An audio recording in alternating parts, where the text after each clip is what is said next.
touching upon G2 and their run here, because outsiders, that was a big question in that game yesterday, whether G2 could close it cleanly when you've got an outsiders that we know can roll things back at any moment. So I was pleasantly surprised to see G2 being able to close that third map in a somewhat clean fashion. Yeah, a much needed change. A much needed change for G2 and their campaign here at the Major. We thought that the ever story would be, oh, great, they get to 14 rounds, and what do you know? Heroic's making a comeback, NaVi's making a comeback, and same for outsiders.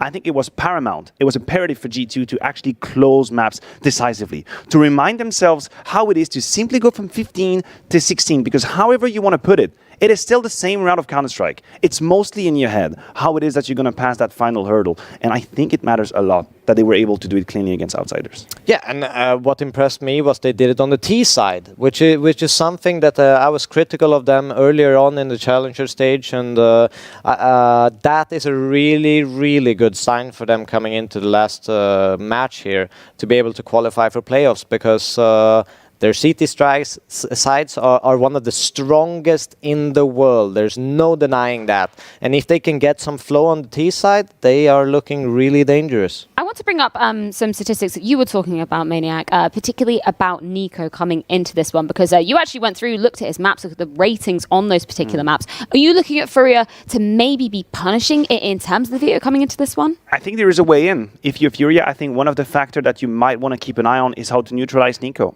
Whether we want it or not, whether we accept it or not, there still is a dependency towards niko in G2. And it's not even a diss. Like, I'm not even dissing G2. It's just, as a matter of fact, you have one of the very best players in the world in your team. Yeah. So of course, if he shows up, it's going to make a difference. And of course, if he doesn't, you're going to have a lackluster performance. So if I'm Art, maybe I'm trying to tailor, make a compromise. What map do I want to play? Where is niko struggling? Famously in this event, we've seen niko struggle to keep up with the rhythm on Vertigo. Not exactly the map where he feels the best. Does that play into the veto? That to me is a prism through which we have to look at this game. Yeah, but I'm also posing the question, can you shut him down? Can you really deny him all of this impact? Because he finds ways to do it no matter what situations. Even if he has a rough start, I can be sure that he's going to be delivering those entries. He's going to be, you know, pulling himself up from a bad position. Ridiculous. I'll join you on that. There's no way you can go around him. On those two, he'll be in your face. Nuke, he'll rotate. He'll be wherever he has to be. And Inferno is a beautiful map for him. But the truth is, on Mirage, it's been complicated. On Vertigo, we've seen it here as well. He's been shut down a couple of times. So there is a little bit of blood in the water if you're looking to get down G2.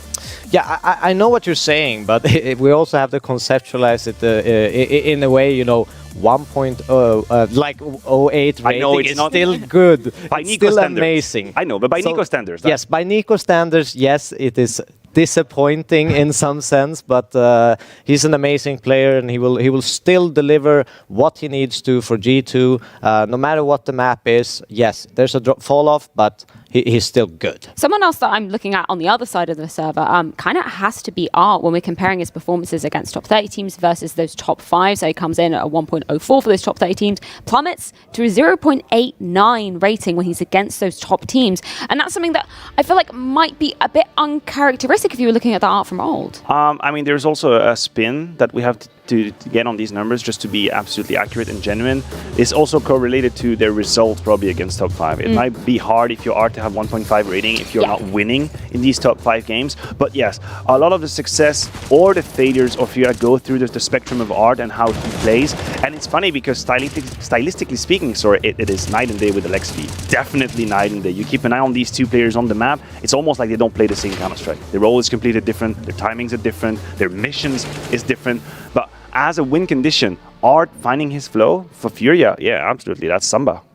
And I also want to point out a little bit, you know, once you get up to these top 10, top 15, top 5 teams, even, you're going to have a more extensive coaching staff. They're going to deliver a lot more prep. They're going to be countered. They have more experience delivering, you know, these anti-strats for player-specific ones and team ones. So maybe that's a factor that comes into play when he really drops off, that we have really seasoned veterans that know how to find solutions on the server. Vitality taking on on Heroic. That is going to be our first matchup of the day and a spicy one to be kicking things off. I'm going to start off by talking about Vitality first because of that absolute marathon of a match versus Big yesterday. What did you kind of take away from that one, Maniac? Because it's been the toughest route Vitality could have taken after absolutely dropping the ball on that day one of the Legends. It's been tough. It's been dirty. It's been hard. It's been sweaty all the way. But you know what? To qualify for playoffs, to win the major, you don't need to have a perfect run. No one ever needs to have a perfect run. You don't need to be NaVi in Stockholm. No one needs that. What you need is to connect again on the server with confidence. And in that regard, I think, weirdly enough, that how complicated it was against Big might have given them a sentiment of, I guess, being powerful. Because when you stare in the face of elimination as close as they have, I guarantee you, for a second, or for a minute, or for 5 minutes, in some of these players, they thought that was it. They thought that was over. We would be out. The major is done for us. So I think surviving that hurdle might just free them from any kind of pressure. I talked about this, about Copenhagen Flames, about replacing that negative experience with a positive one. This is one of those examples where Vitality can put it in their minds. We did it against Big. It's not over until it's over, so we have a lot of belief. You gain a lot of belief from those experiences, because you can always reference them in speeches from the coach or teammate by teammate. You know, we did it yesterday, let's do it today.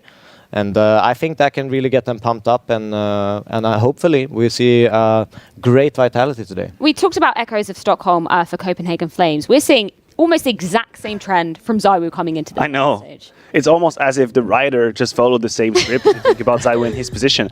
I will remind all of you what happened in Stockholm after the 2 first games. Apex had an interview where he said verbatim, I told ZywOo, if you don't show up, we're going to lose. If you don't show up, it's over for us. He put all the pressure on ZywOo. I don't know if there has been a talk after that second game. Maybe there was, we haven't heard about it, but the pattern is the same. ZywOo started this campaign here at the Major Legend stage very quietly, a shadow of himself, not even close to what he can do, and then he popped off massively, grabbed some confidence against Liquid, and finally on Nuke, he returned to his form. He took the bull by the horn and he carried Vitality to a win, and that is going to be a condition for them.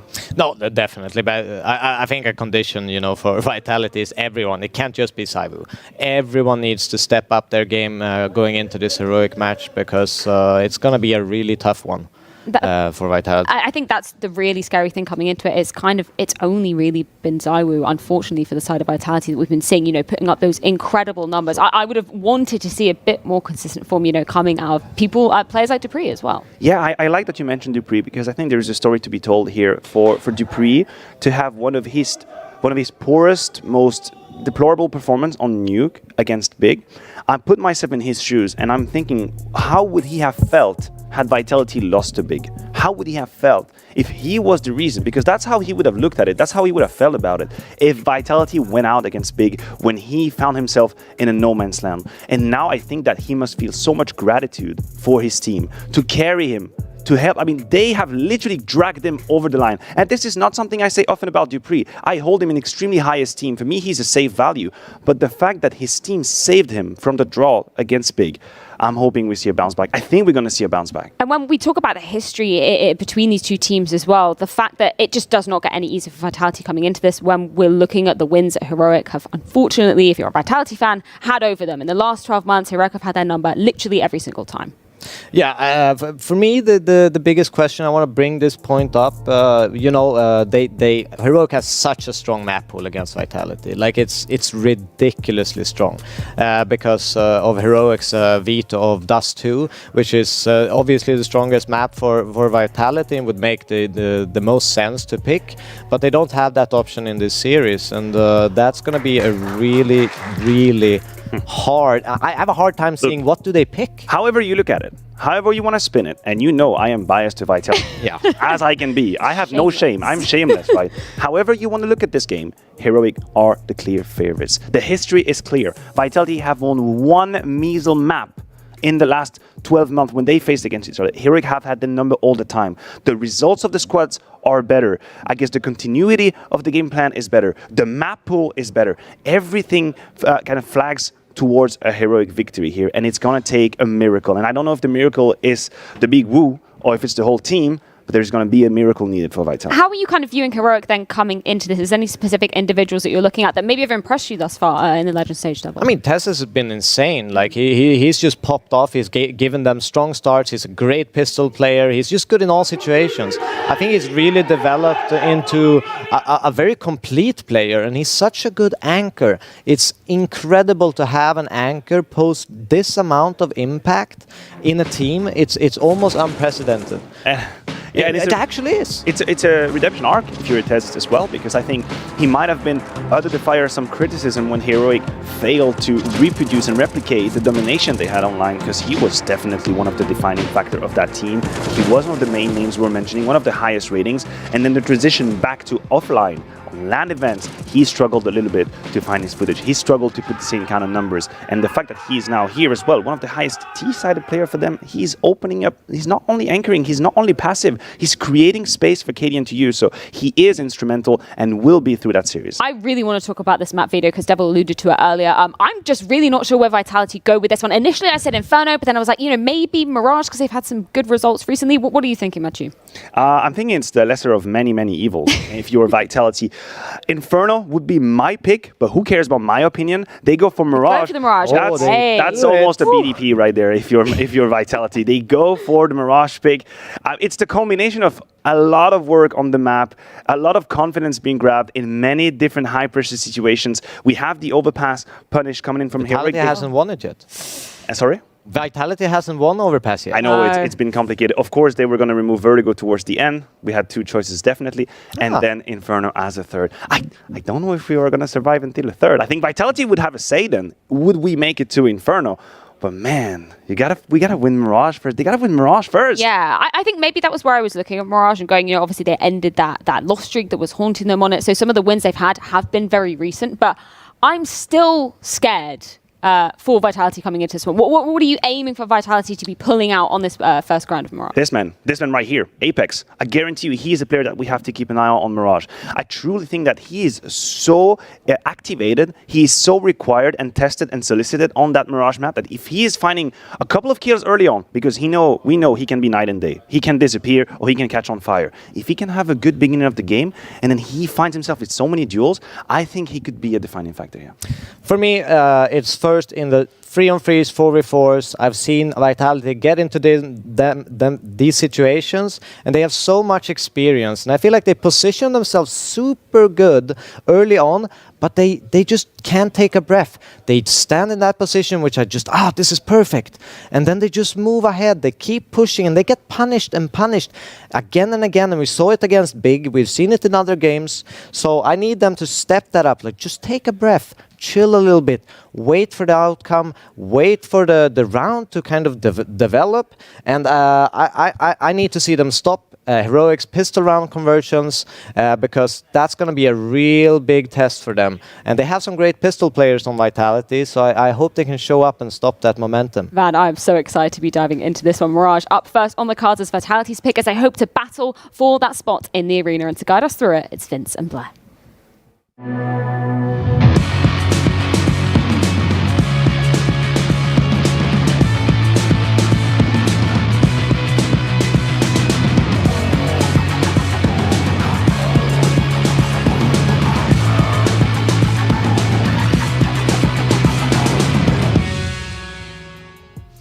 Oh, we have the delight of casting Vitality 2 days in a row, and the last time it was an absolute banger. I think when you look at Heroic and Vitality, it could be more of the same. Yeah, this one is, of course, for the spot in the arena over the weekend. There's so much on the line. Vitality battling it through yesterday in what was, I think, one of the best games we've seen thus far. We've had a couple of bangers. We, of course, had Imperial game later in the day as well. But here we go, Vince. We're not wasting any time.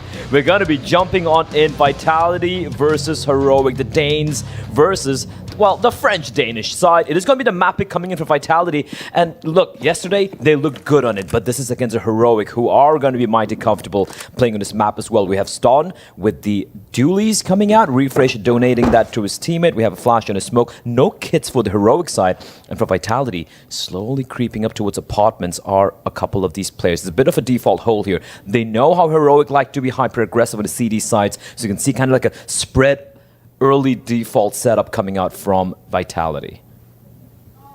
Oh, I love that we are having a slower start to this game, though. Any nerves, any tension, letting Heroic stew on this one a little bit. I think a lot of people might have them slightly in the advantage in terms of winning this game. Do you feel like the veto maybe points in their direction a little bit more here, Blair? The veto, man. Like, for me personally, it's just the fact that Heroic, I think the desk nailed it when they said that it is going to be heavily favoring the Danish side, the all-Danish side. I need to be more precise with that. But here we go. After quite a bit of a lull in the action, you can look at Heroic. They haven't budged yet. It is going to be a bit of a bait setup, and Ston from that position, Vince, he could completely dismantle them with the Berettas. That's so true. Tessis is baiting him out, and now it's down. Needs to deliver, and deliver he shall with 2 kills. Looking for a third. Gets it down as well, and still alive. Oh. Still clicking head. Still fragging out. And the young man has picked up 4. But now it's down to the veteran. 9 HP to his name, and Apex has got 2. He does at least have the bomb, but there's only 20 seconds, and he's shooting corpses. He's on the edge of his seat. He's looking to flick the heads, but he's been denied. And Stown with a 4K to kick off the match. This is a guy I wanted to touch upon as well heading into this matchup, right? He is the star for Heroic. And Tessis has actually been the guy kind of, I wouldn't say carrying, but the highest rated player for his side. And we haven't had that, you know, that monstrous game come up from Son yet. Yesterday against Ence, they lost in a close fashion. Of course, the final map was a little bit more lopsided. It was, of course, you know, a great showing coming out from the Ence boys. But if this is a sort of start we're going to be seeing from Ston, I do start to fear a little bit for Vitality. The 4K coming in for him. Of course, it's going to be M4A1s for 3 of the Heroic members. The MP9 in the hands of Tess is going to be looking to maybe farm up a little bit of cash. For Vitality, they don't get the bomb down. It's going to be the full eco, just the solitary P250 investment in the hands of Apex. And this one should be pretty much a done affair. You know, for Vitality, just trying to talk things through, you know. They will have the buy coming in round number 3. Just talk things out, figure out what they want to do. But a very slow and measured start coming out here for Vitality. I expected a little bit more of a faster play. You know, almost every game we've had the opportunity to cast and even watch have been this fast and furious starts. Ston, can you pluck him from the air? The question is, he makes contact. Well, 2 kills pretty straightforward, and Zaiwu with 26 HP has to back out of there. Additionally, Cadian was helping his fellow Dane out in mid, and it is going to be a clean sweep. That being said, as Blair did touch on, that was minimal investment, and now the rifles are coming up. 7-1 for Ston already. Sure, Vince, 3 of those were against just the Glocks and the P250, but still a very, very solid start for Heroic, just suffering a couple of casualties there, and primarily in that second round, not losing a single player, right? So it's kind of the bonus round. Tessis with the MP9. I want to see what he's got in store for us here. He has been absolutely fantastic, considering he's also, and I think, I do believe it was Devil Walker mentioned, you know, it's not just about him being the anchor on the bomb side, it's also the fact that he's able to get the majority of his kills and be so impactful as the aggressor, right? I think he has like, I do believe like 27% opening attempts in this in the legend stage thus far, which is quite a lot, mind you, and he still finds so much success. As a nade gets lobbed in, Apex just getting chipped away down to 85 HP. He's not going to be really worried about that. He's just slowly creep on up. Vitality not making any noise anywhere. Start his hand getting spotted, and Apex looking for the hunt. Smoke was also put down, and meanwhile, now the spray from Cadian will be doubling up his kill tally into this round. Refresh comes back, and there is Stown. Vitality's first rifle runs into the wall of Heroic, and the Danes should come out ahead. Masuda has snuck himself a post plant, though.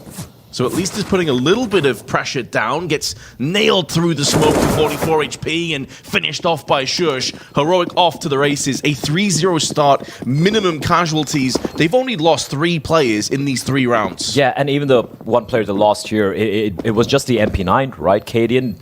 And Tessis can decide whether he wants to go for the AK or the M4A1, and is going to be sticking with the AK. So a very, very solid start here. And I have to say, if I'm a Vitality fan, you want them to win this map. Yeah, this map win, I think, is imperative because Overpass, the map coming from Heroic, I have to say, I think Heroic are one of the best Overpass teams we have. And Vitality, they have not only played the map just a very few times, just a couple of times, but they haven't won it at all in the past 3 months. So it is going to be kind of grim if Heroic get off to a winning start here on Mirage. But still very early days. We did get the bomb planted for Vitality, so they will be able to eke out a little bit of a half buy and try and deal a little bit of damage. But Cadian finding success with the AWP early on. This is a very, very healthy state that Heroic find themselves in. You look at the money, 4 players, an average of $5,000.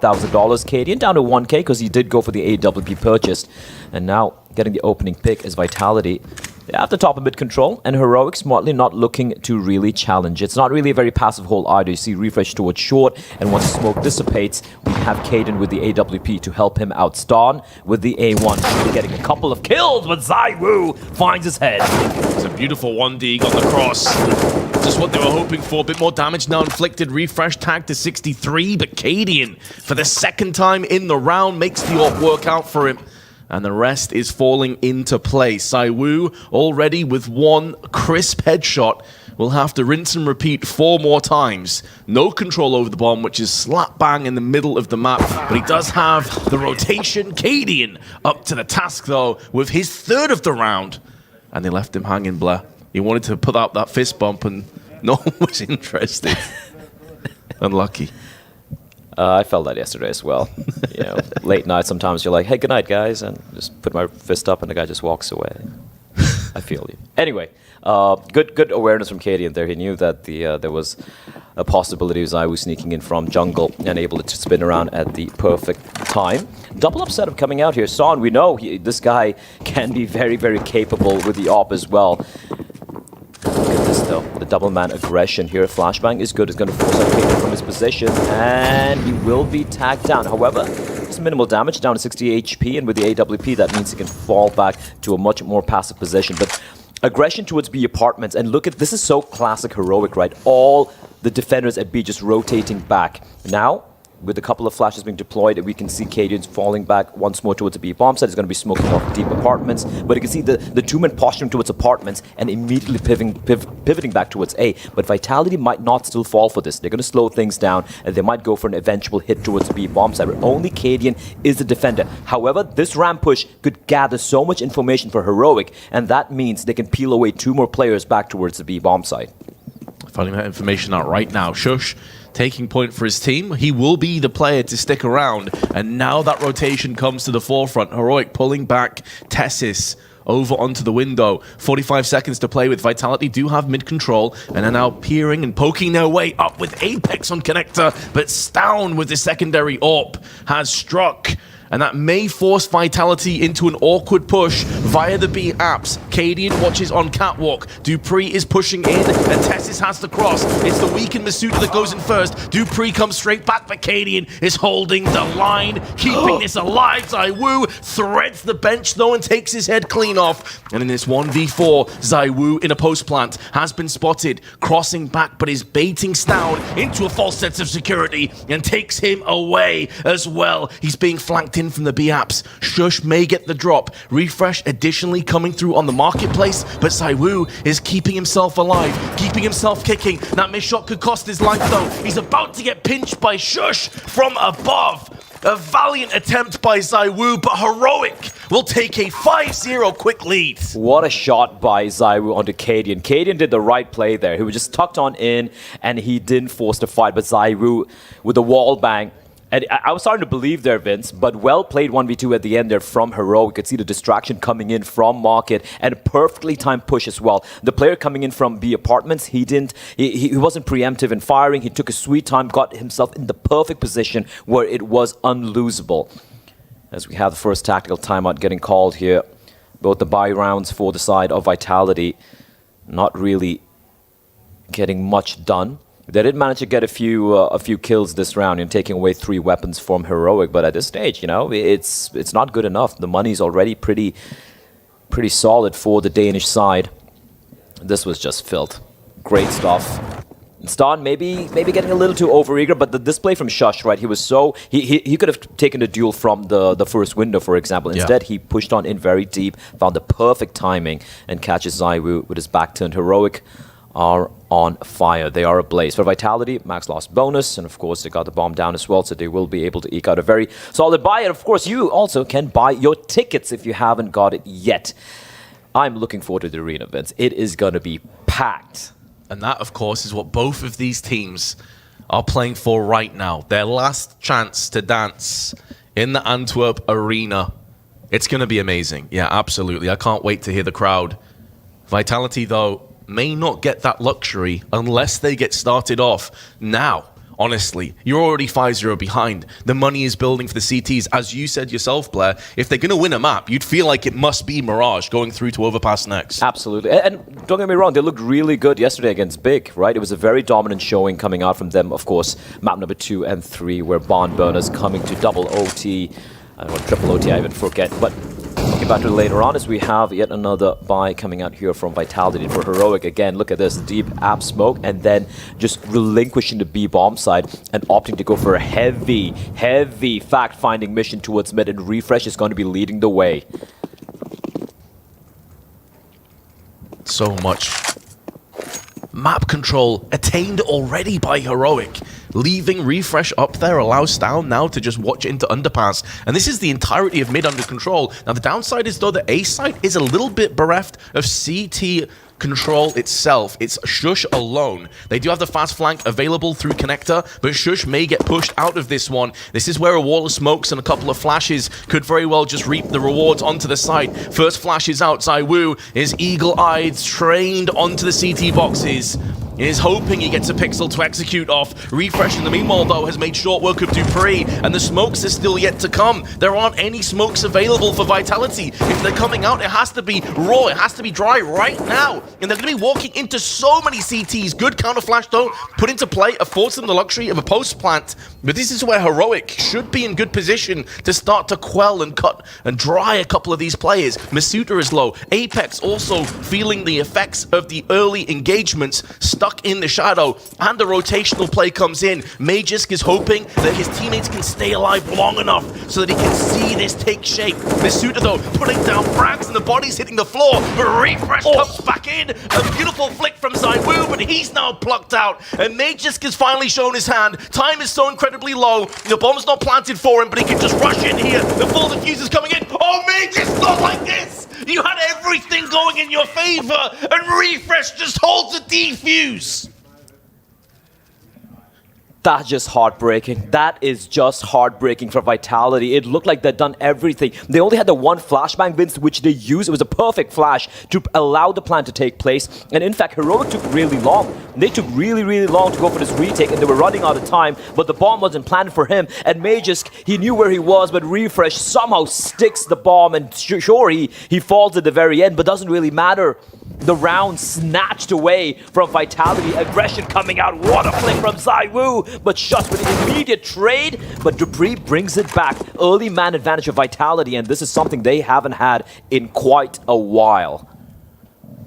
That's a good point. They haven't had this kind of early impact. It's typically been slower, more stagnant T rounds, feeling out Heroic. So having the player advantage, this for me is a huge moment in this game.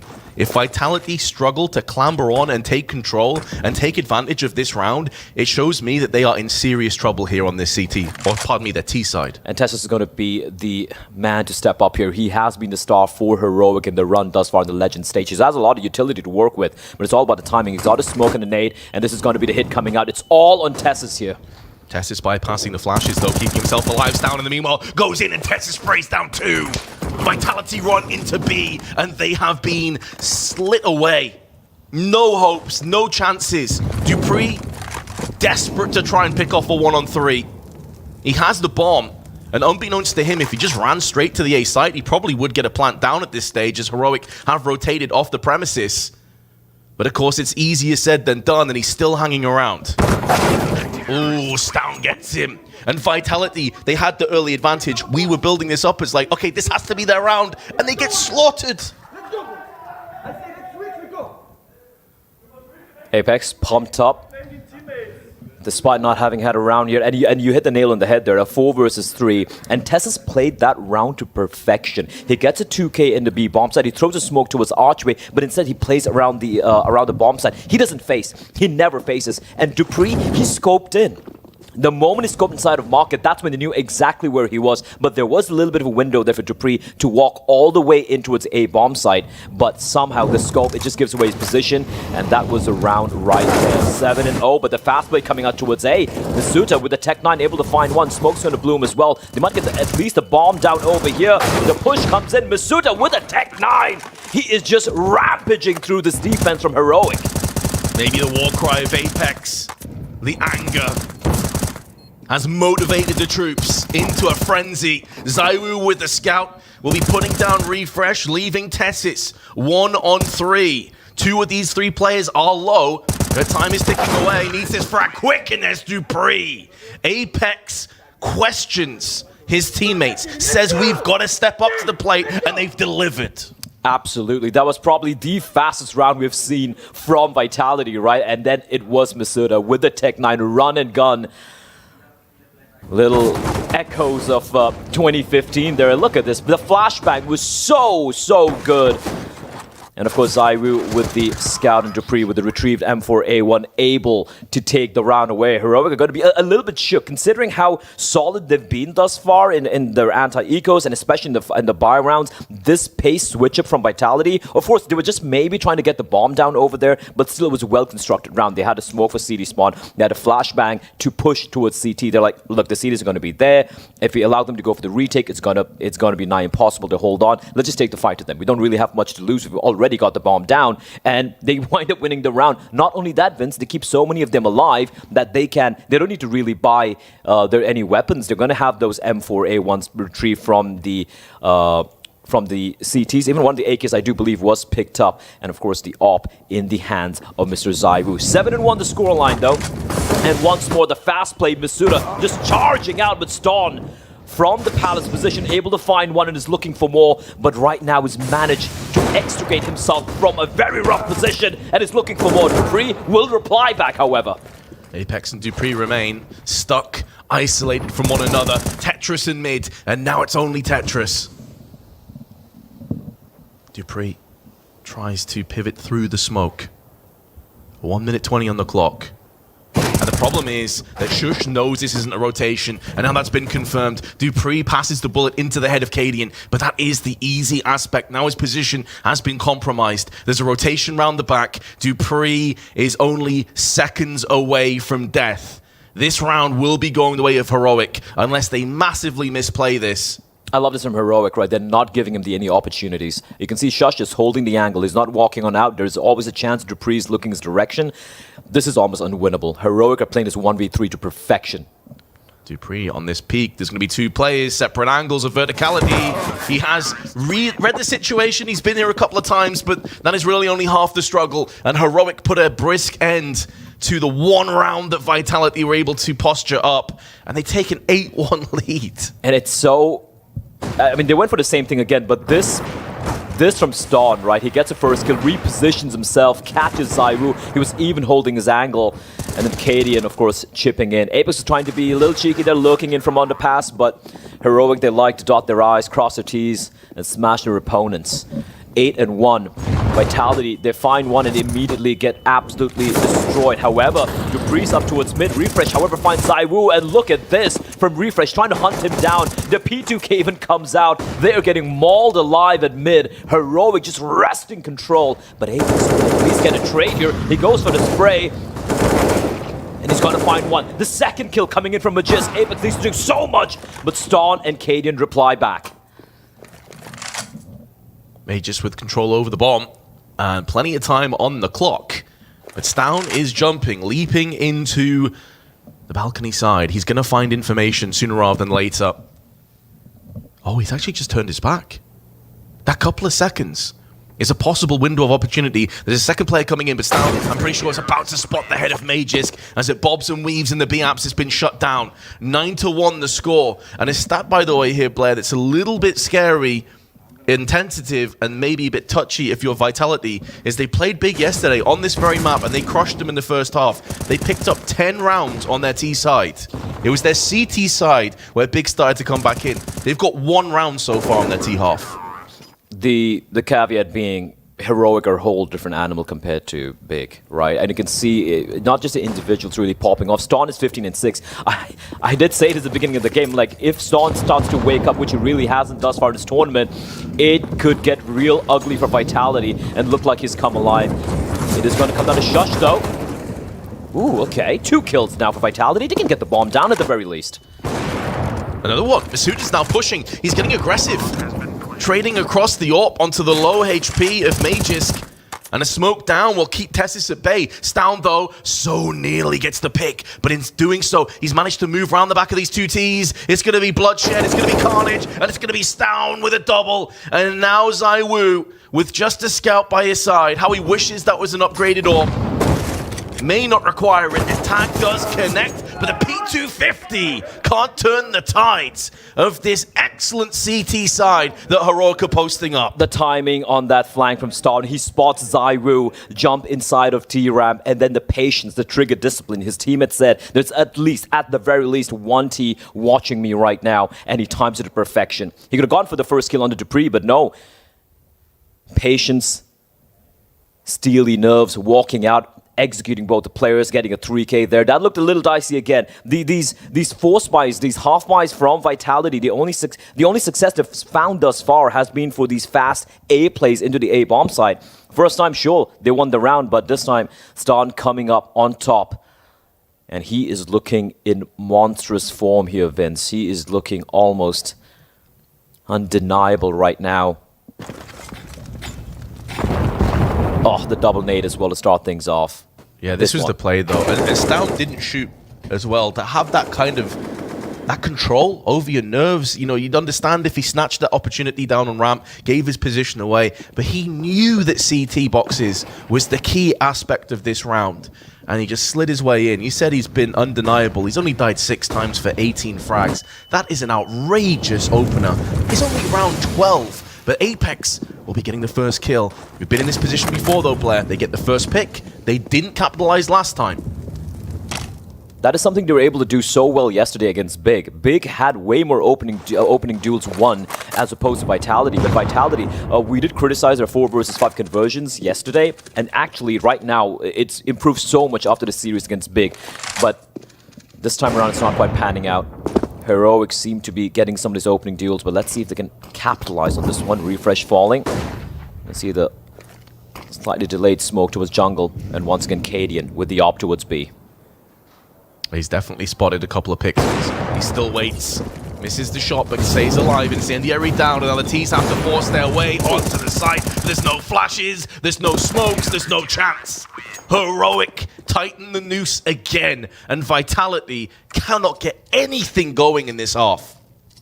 Just a forward positioning from Cadian there towards B apartments, right? So he wasn't playing from the side. He spots. You could see that he saw a couple of players cross by. He didn't go for the pixel shot. Instead, he waited for them around the corner. The jiggle peek doesn't quite pan out, but he drops down, immediately launches a incendiary into the bomb site. Great downward flick there. But even if he missed, Tessis was there towards short to shut it down. 19-6 now for Ston, over 3 KD. Cadian and 14-6. Things are starting to really look rough here for Vitality. 11-1. At least they have the buy. ZywOo once again wielding the scout. It's going to be a waterfall play coming out from Palace. They have the bomb in hands of Apex. And fortunately for him, there's no one playing aggressively towards ramp. Because if the bomb gets dropped, it's going to be disastrous. Shush just holding off the angle, and Stown also peeking into Palace, turns his back. The shield away from the flashes, and he's getting forced out of position as they spill out of Palace. Shush is still gone uncontested. Bomb gets dropped down, and Cadian is twisting the knife with Stown from Sandwich. He pivots in for a quick fire too. Moves to 21 frags in the process. And Magisk out in no man's land. Maybe able to do a little bit of damage here and put a little bit of pain and suffering onto Heroic, but they won't give a damn. They are in prime position to take a 12-1 lead.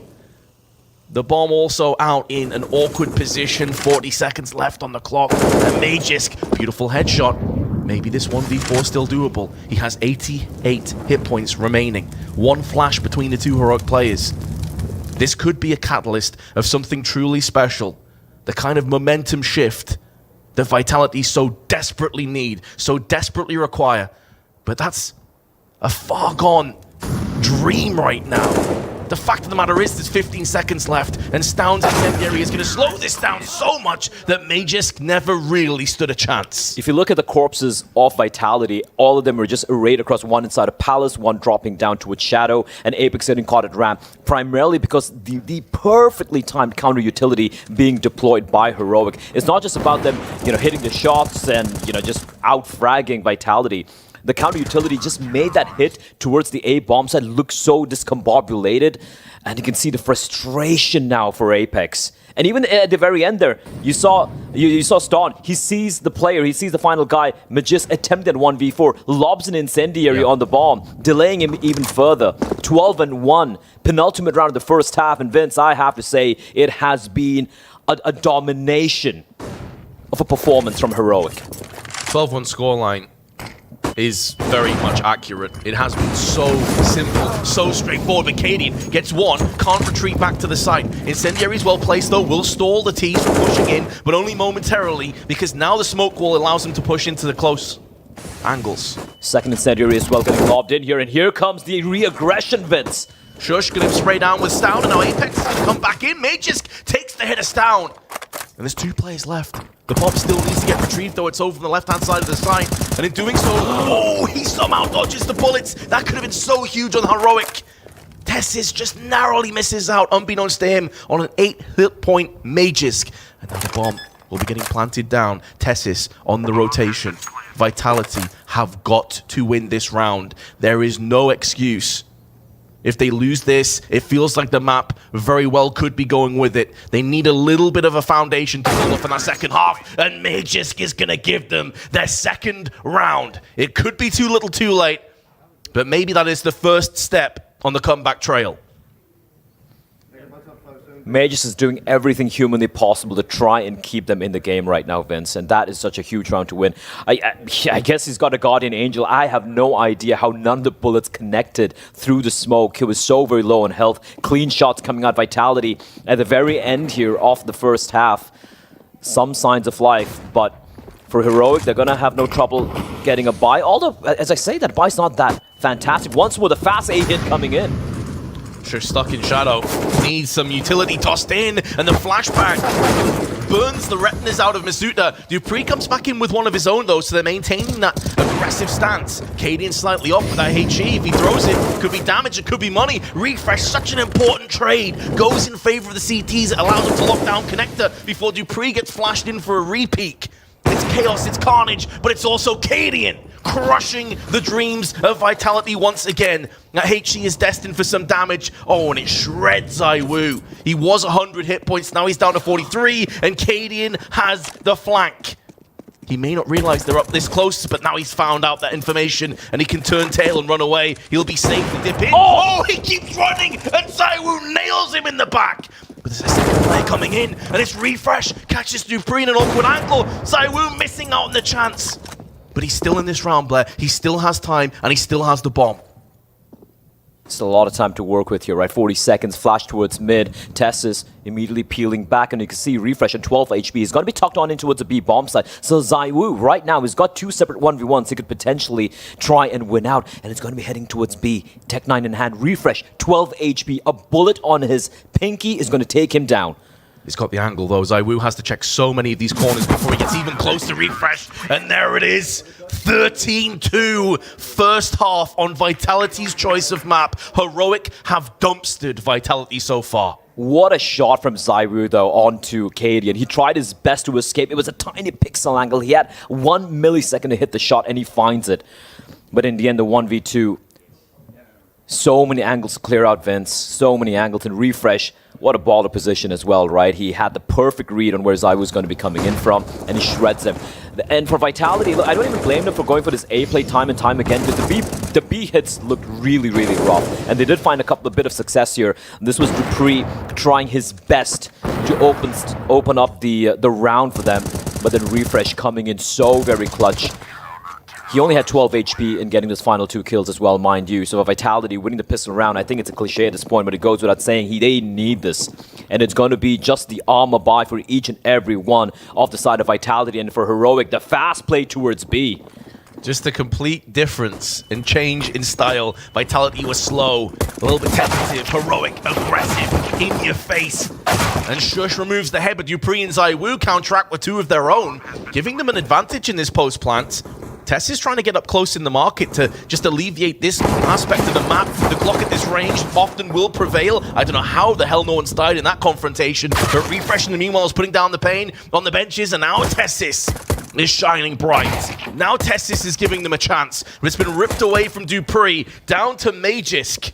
On 10 kills, he knows roughly where both of these players are, but he doesn't currently have a kit. Time is ticking away ever so quickly at this stage, and Refresh is just trying to play the time, trying to be a nuisance, a pain in the backside. Cadian has this round won. Heroic take the pistol. They take a 14-2 lead, and Vitality, it just feels like they haven't shown up just yet. And it's so telling as to how the approach from both these two teams have been thus far in game number 1 and map number 1. You go back to the pistol round for Vitality, they were reacting. They were waiting for aggression coming out from Heroic, right? And I'm not saying this is a wrong play. You know with the style of CD side that Heroic likes to play. And for Heroic, they're like, rush me. Just run on in, plant the bomb, out-duel them. There was a world there, Vitality were able to get a couple of kills here and there, but in the end, Heroic just too much to contend with. The force buy has to come in for Vitality. And it's 3 players inside a palace.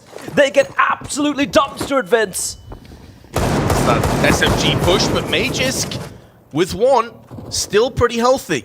Has forced away the oncoming T's. The invaders have been repelled. Stown, that's an awkward spray, especially considering how good he's been, but he does correct himself just in time.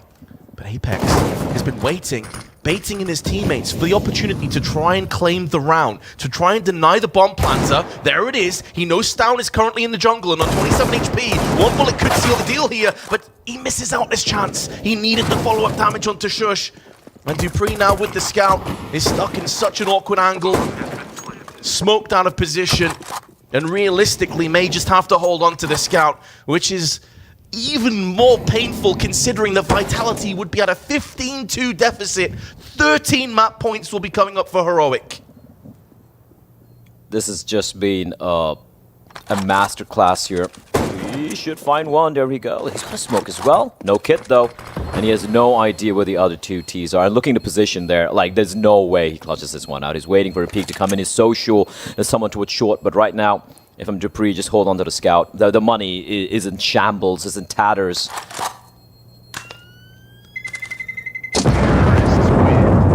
Heroic on map point. For those of you just tuning in, this is Vitality's map pick.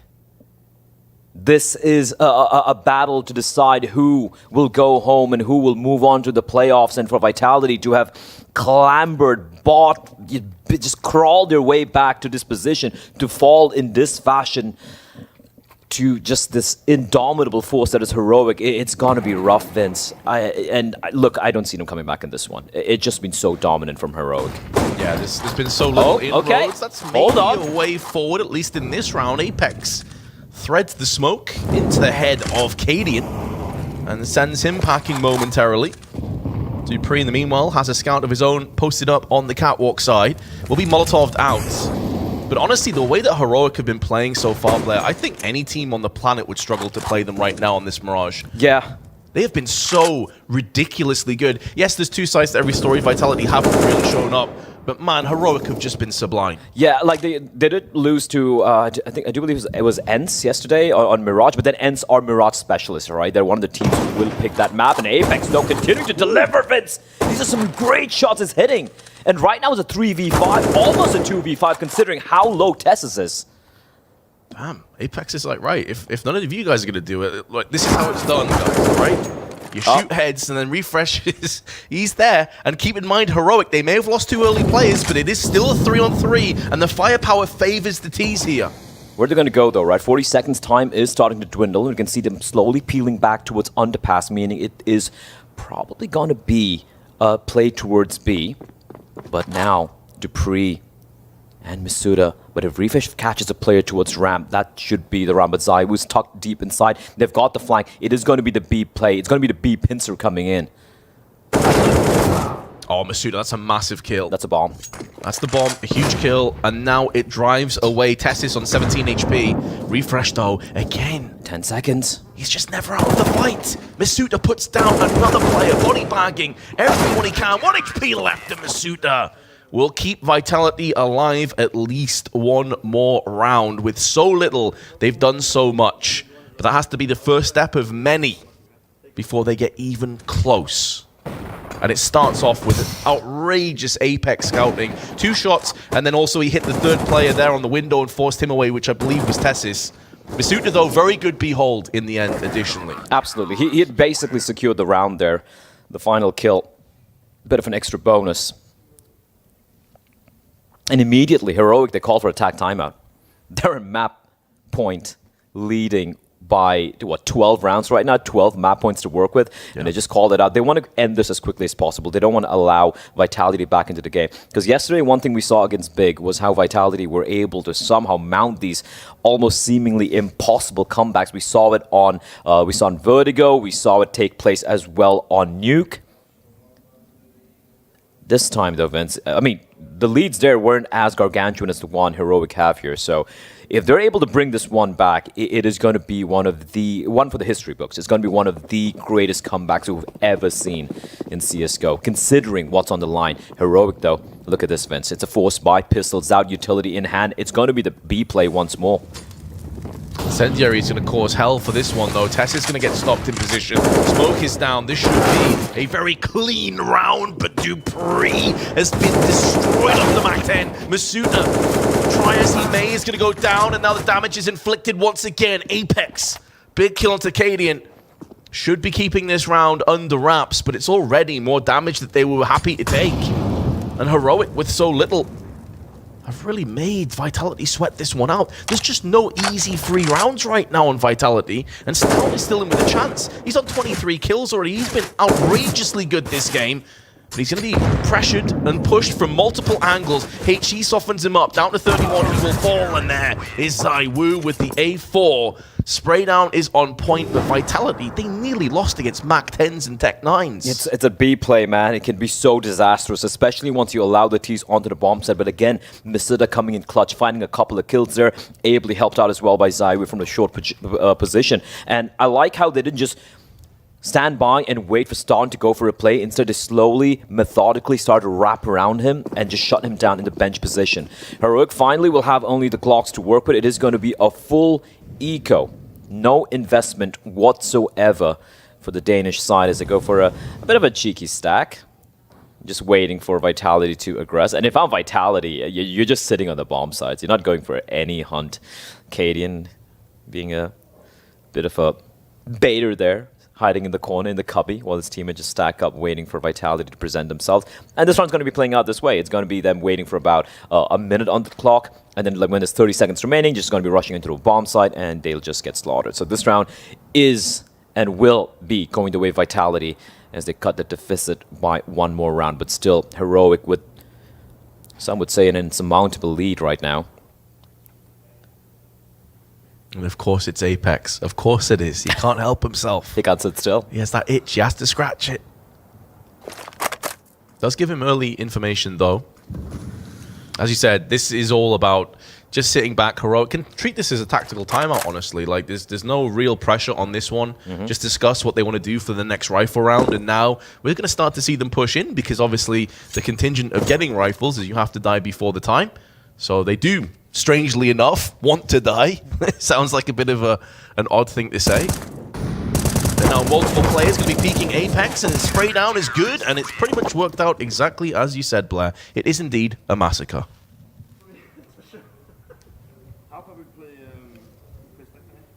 A few smiles. It's good to see. It's good to see, you know. Look, it's not over. It's not over until we see both the maps or all 3 maps getting played out, right? So despite the fact that it is looking very, very likely, unless you're huffing an insane amount of hopium and maybe even copium, it is very likely that we're going to be seeing map number... we will be seeing map number 2 very, very shortly, but it's still not quite done yet. 10 rounds. We've seen many teams do this in the past. And for Heroic, let's see what they have in store for us here. They have the AKs out for every single one. Smokes, mollies, and a couple of flashbangs as well. For the CTs, though, they have almost everything to work with. Would like to see the AWP out in the hands of ZywOo, but instead they opt to stick around with the M4s. Of course, we know ZywOo is very, very capable indeed with the unscoped rifles too. As Heroic, a little bit of a slower approach here. They're waiting for the early aggression and the utility to be deployed by Vitality towards mid. You have 3 players just lying in wait there. Shox towards T-spawn, making sure there's no one flanking in. And of course, we had Ston, who was just holding towards B apartments, but he's going to be joining his compadres as they look to wrest mid-control from the CTs. Vitality not really looking to contest this, but Apex might try and recreate some of those ridiculous shots has been hitting thus far on the CD side. Mirage also has the smoke working in his favor. Spray is good for 1, but he's been naded, and then the last tick of the Molotov will cook him into connector.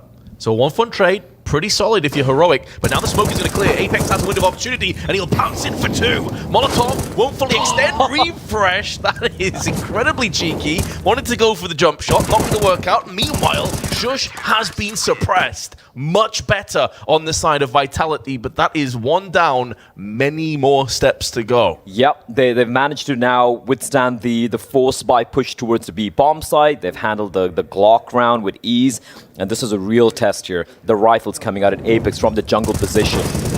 Great work, Vince, great work. But just maybe overstaying his welcome there. The Flames finally taking him down. The timing on this peak from Apex is this very position where I do remember he got an insane 2K with the Deagle in the Challenger stage as well. And jungle looks to be a place where he does find quite a bit of success. 9 rounds now. The pistols out for Heroic once more. We have a refresh Dawn and Tess as the young guns wielding the Desert Eagles. Shush with the Tech 9 to have a little bit of armor around it as well. No utility, however, Vince. So no flashbangs, no smokes. They will have to go for the contact play and hope to win their duels. Masuda, nade going to be deep, going to chunk down refresh 52 HP, and he's going to reposition himself on top here. Risky play, but he will find a 2K. Yep, the 1D was forthcoming, so that's BAPS now locked down. No further business will be taking place, although Heroic may have a couple things to say about that one. Magisk, pretty comfortable in the end. And Shush and KD are going to try and reopen business, but Masuda, he thwarts them again with a 4K. So, getting a little bit closer, but all it takes is for 1 moment of brilliance, 1 misstep on Vitality, and this is still a done deal. Even if Heroic wind up closing this map out in the next couple of rounds, if Vitality, if they're able to get these sort of kills and make things close and they start to warm up, because I won't lie, the first half it looked like even individually they were very, very flat, right? Yes, You talk about the likes of Apex. We saw some moments from Magisk and Masuda. We still haven't seen ZywOo playing the way he does. We saw the stat early from Maniac as well, where he shows every map that Vitality have won thus far has been ZywOo dropping an unreal number of kills. We haven't seen that yet. Here we go. ZywOo's been flashed out a couple of times, but still collects and delivers the flashbang for the peak on Stown, but Magisk comes out second best. And that opens up a bit of room now for the T's to maneuver into. And they envelop the site. Molotovs will be allowing them safe passage through on Sandwich side, but now the smoke's clearing. Flashbang over to jungle and a second one behind it, but Dupree's unaffected. ZywOo still in position, and they need to get Shush out of Palace. He gets himself a kill alongside Cadian, but he's still stuck in there. Very low HP. Apex is coming under heavy duress, but he's going to be able to stay alive a little bit longer. There is a flank coming in, though. Through on the window side. 2 of the T's are pushing through here, but Masuda, he sussed this one out. The timing, though, he turns his back just as Refresh pushes through onto the B side. And this could be the moment. It's a 4-on-2, and Vitality have no idea this is coming up. They've just got outbrained, Vince. The round's done. Stan's going to find Masuda, and it's going to be all on ZywOo. 1v4. 1v4 for the Maestro. If there's one player that could pull this off on the server, it would be ZywOo. But the way that Vitality have struggled against Heroic constantly suggests it's not going to happen. The first kill will go his way. Refresh down to very low HP, gets pushed in from ZywOo, but he will pay the price with his life. 16-7 on Vitality's choice of map. Heroic looked unstoppable. That was a wall being erected in that first half from Heroic, and for Vitality, I have to say, the T side felt completely flat. They really couldn't get anything done. The couple of rounds they were able to win were just maybe the pistols and just brute forcing their way onto the A bomb side and trying to just, you know, get a little lucky, I might say, you know, just trying to outduel their opponents. And it did work out a couple of times. CD side, decent kind of mini comeback there. It was never going to be enough, Vince, in all honesty. But on the bright side, maybe at least some of the individuals have warmed up. We saw some moments coming out there from Apex, from Dupree, from Ajisk, and of course from ZywOo as well.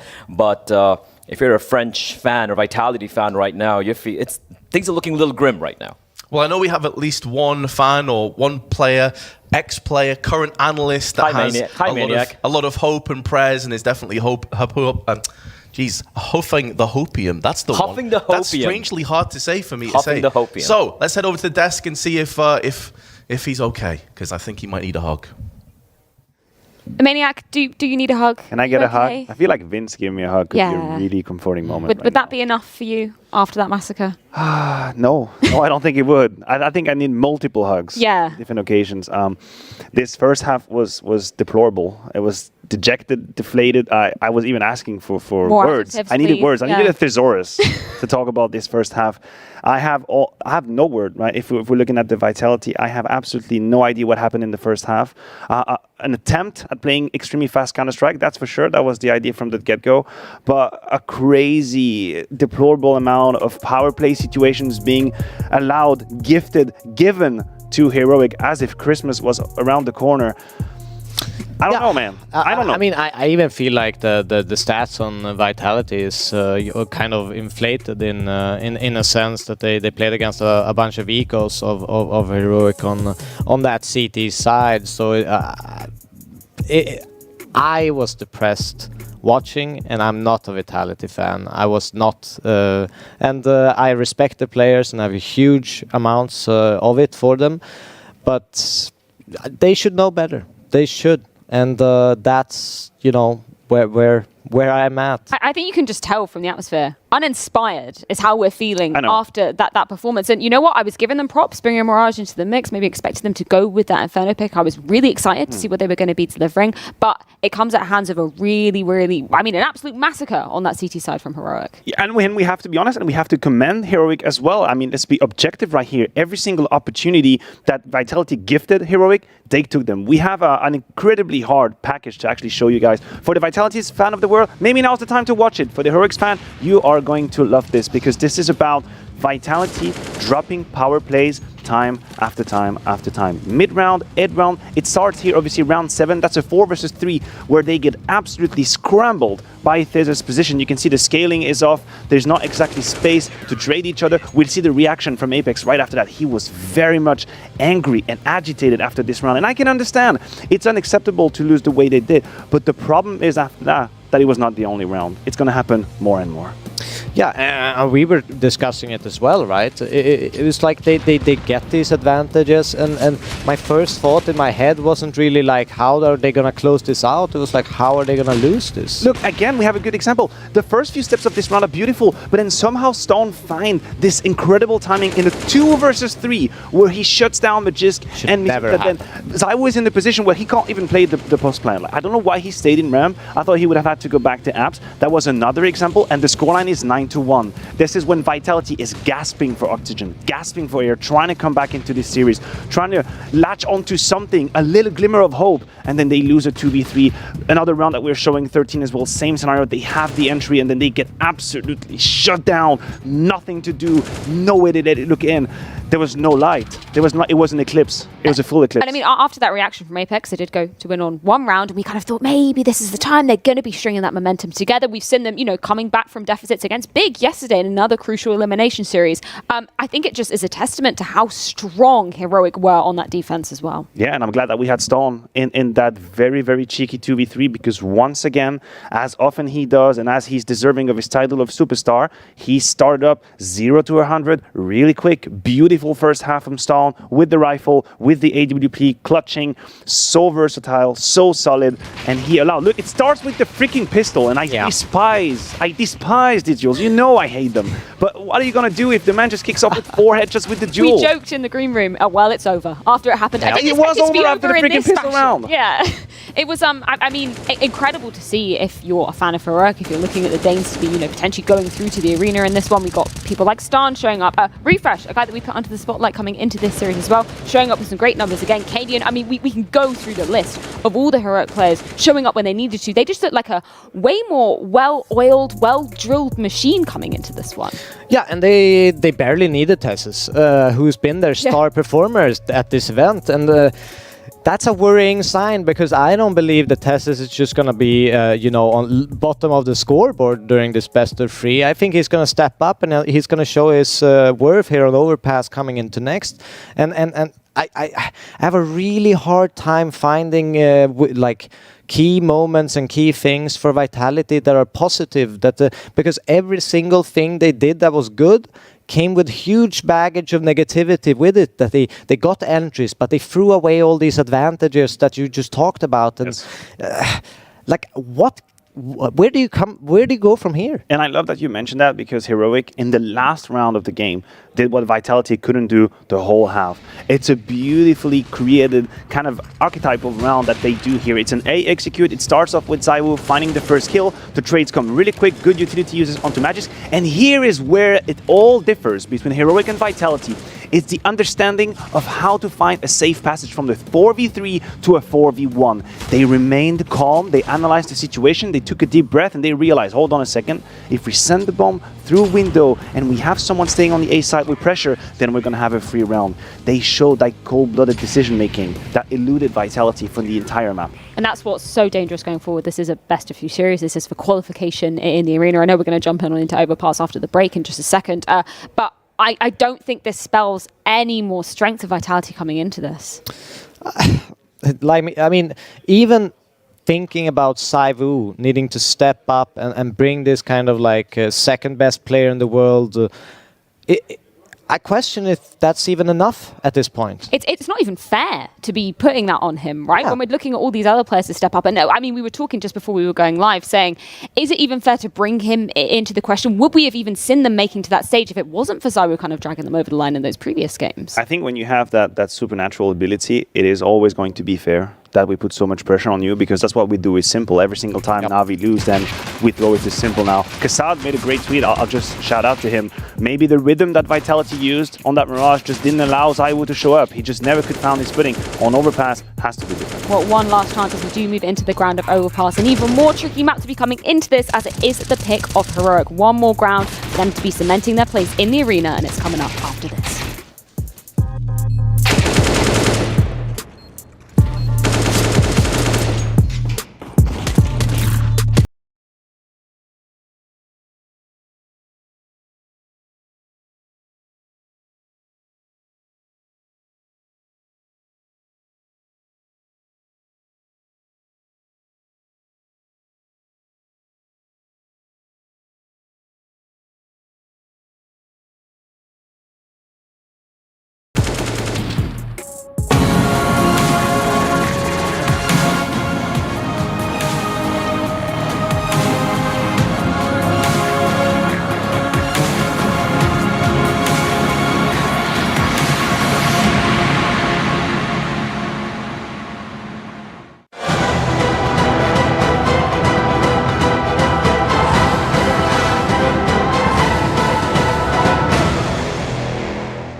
Now that's what we call major. 14 days of high-octane action. 14 days of fierce battles. 14 days of special bonuses from GG Bet. Whoop, cheer, and make your fortune.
Overpass next in the mix after Heroic sting Vitality where it hurts on Mirage, and things only continuing to look up for the Danes as we come into the second map of this qualification series. As if we look at the statistics, Maniac, they paint an even more dominant picture for Heroic. There is a simple truth if you're Vitality right now. You either bounce back or you're out of the major. That is it. If you play the same Counter-Strike you did on Mirage, you will end your journey 2-3. If you want to regain control of your destiny, you have to conquer demons that you haven't had in the past. It will go through a very good Overpass game, which we haven't seen in a while. But that's also when legends are being written, when nothing makes sense. Yeah, I think they need Sonic here. I need him to pump them up. They need a speech of legendary proportions here to be able to bring that energy, which we usually see from the likes of Apex and Vitality. And I think they are headed in for a very tough task. Heroic is one of the best Overpass teams in the world, so they are just so good. Everything fits in their play style. Everything just clicks. It's one of these things that just suits Heroic. The only way I can spin this for the Vitality fans around the world who are looking for a silver lining is that we have seen Heroic against Ence. Once the defense on the Ence side was really strong and tall, maybe they struggled a little bit to find a solution. That was a very streaky game, very momentum based. If you're Vitality, just maybe for a start, just win a pistol round, convert, right? Don't lose a clutch. Just go out there, be a 4-0, a 5-0, have money in the bank, and then allow everyone to just breathe out the pressure and get into your game. I don't believe that Heroic on the T side is the best team there is on Overpass. I think there are a little bit of issues here and there, but the fact of the matter remains that Vitality from Mirage won't be enough. Well, you're talking about the stylistic kind of elements of Heroic coming into this ground of Overpass. So what specifically are you looking at? What strengths do you think they will be bringing out in this map, Devil? Something that's really, really nice to see about Heroic is they do a little bit of pre-rotations in case something happens. So they make maybe an aggressive move on ACT, they go in mid, they get a pick, and they all fall back, and they run, and they all have this contingency plan. What if they hit B now? If they don't, they fall back into positions on A, and they play this very, very dynamic and free roaming, fast-paced CT style that may in your mental map. You have a little mental mini map in your head when you're playing Counter-Strike, and you always get a little bit of a timing off when you're facing Heroic, and that's so special about their CT side. They skew the odds in their favor by how fast they play and how fast they rotate, right? And that's the thing when you face Heroic. You have to have such a quick chain of communication to know what's happening. Where has the information been taken? Where have I ever heard a flash? Did I hear some steps? Because you know that they will move like a cohesive unit and they will reclaim all the map control you've taken away. But I haven't really seen that on the T side. I think what we are describing is the DNA of Heroic's CT side. One of the reason why they're one of the most horrendous defense to go up against. On the T side, it's a little bit more conventional, a bit more comfortable, and this is probably where you could see a weakness. But again, it has to be proven. Huh? I mean, Heroic will be starting on that T side of things as well. So Vitality hoping to get off to a hot start there. And you're talking about particular holes that you potentially seen in the side of Heroic. What are you hoping for Vitality to be capitalizing upon if they want to have a hot start to this map? I mean, I've already put Apex on a standpoint for Mirage, so I'll go a different direction. I think ZywOo never found any comfort zone on Mirage. and we should not stand here and pretend pretend that he's not going to be invaluably important in that game, right? I think if you can put the big green in his hands, and then he can find some of these moments where he can just go from angle to angle to angle and let the game come to him, this is where you get the best out of him. I think on Mirage, the rhythm of the game was just too fast. The pace was too quick. He was definitely 1 or 2 notes behind the music, and that just cannot happen on Overpass again. I think you, Freya, put it also excellently. The positive sign for Vitality is actually they start on the CT side. They get into the groove a little bit. They get to have Saivu get some flow, and reference to that Kassad tweet again.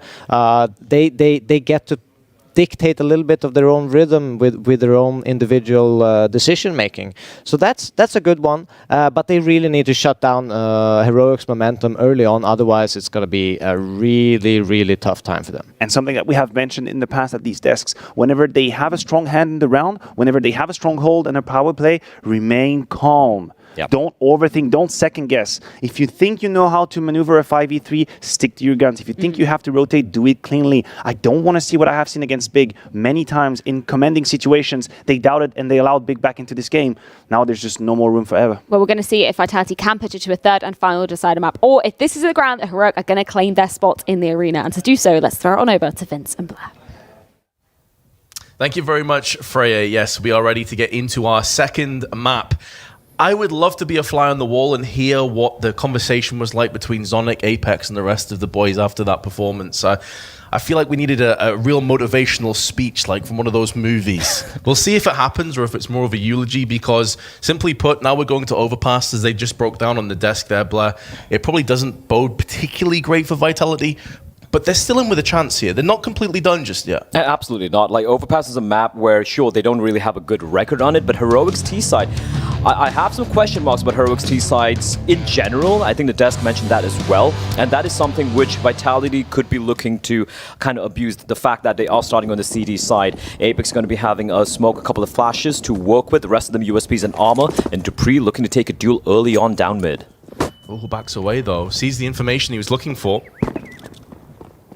but may have sold a false narrative, because although a flash went out, it's not a full-on bathroom or a hit, and there are players outside of B. Masuda is about to walk into Cadian, but Cadian comes out second best. He had him dead to rights, Vince, but now they're going to peel back. They're going to go for an aggressive peel towards Monster, and they're falling apart here, Vince. Here comes the push. Tess is going in first, hand the bomb though, and he doesn't need any feedback. He doesn't need anyone to help him out. He's a one-man wrecking crew right now with that Glock.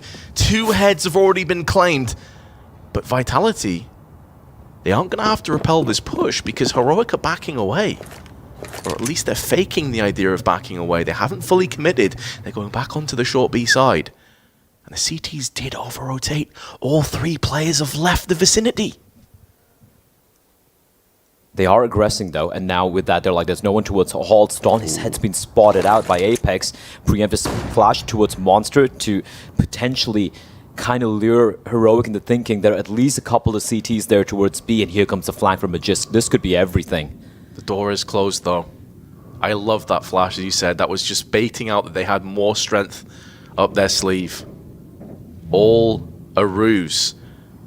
But Refresh can hold in position. Just needs to listen for the sound cue. It feels like Apex, if they're going to win this round, it needs to be him landing a couple of headshots here on the approach. And so far, that P2000 has not really landed anything. Majors, though, unable to deny the bomb plant as Apex is going to hold his line. Tess is with his 3rd frag, still alive, still getting headshots. And it comes down to Apex. Stown backs away. The pillar is now a sanctuary, and Apex will go down to Stown. Heroic take another pistol. What a huge round there from Tess. It's 4K for him. The second kill he gets from Monster was just nuts. He immediately spins around. He was avoiding the flashbang, spins back, finds a second kill. And this is with Masuda getting a great kill and great opening onto Cadian. And despite the flank coming in, despite the bomb not really being defended, Tess is so very good in these positions, getting away with murder, and in the end, Ston, you can always believe he's going to be clutching out these sort of rounds. Apex not able to deal the final blow. Heroic with the buy coming out here. It's going to be 4. Mac-10's a fast play towards B, and there is no one there. Vitality opting to go for a bit of a long, stack. Refresh just rushing on in. They read this from Vitality. Usually on the, I mean, it's it's a very basic fundamental of Overpass. You can even see it like when you're playing a matchmaking, for example. You win the pistol round on the T side, you opt to go towards long, right? Where with the weaponry afforded, you can avoid any of the close range duels, which you might have to contend with in, let's say, in connector towards the B bomb side. So Vitality going for the 4-man stack. It was just a full eco, though. I do believe Apex had a little bit of utility, but that's about it. Magisk with the P250, but they will not really find anyone to contend against. It was a full eco for Vitality, meaning they will be able to purchase the M4s. Although it won't be ideal, Vince. We might see a couple of players going for maybe an SMG or a FAMAS buy just so they can eke out a little bit of extra utility. For Heroic, I do wonder what they're going to do with this. The 4 MAC-10s, something you don't see that often. You see maybe 2 or 3 SMGs coming out and a couple of rifles. But because of the 4 MAC-10s now going up against the rifles, I am curious to see what Caden and his men have in store for us here. Another fast play perhaps towards the B-bomb side, I wouldn't be too surprised. Something they touched on with the desk as well is if there is going to be a potential liability on Heroic, it might be this T side. So starting off with a comfortable 3-0 start, if they were, and to break down this early buy would be such an awkward position. And keep in mind as well, Mirage started off with a vast lead and Heroic just posting up rapid rounds on that CT side. So Vitality, the pressure is on. And Dupree gets bested by Tessis with a MAC-10. That should never have happened. That is so rough of a start here for Vitality. They got the rifles, and that's an upgrade. That is an upgrade for the side of Tessis, and we've spoken about how incredible Tessis has been for Heroic this entire tournament. He did get overshadowed by Ston on Mirage, but he's off to a great start here. 5-1 already. You see the smoke coming in from Monster. Magisk, the only player now towards the B bomb side, and look at this play. They're going to be going for the delayed play towards the B bomb side. 4 players grouped up. We still have Shush towards connector with the MAC-10 to prevent the flank from taking place.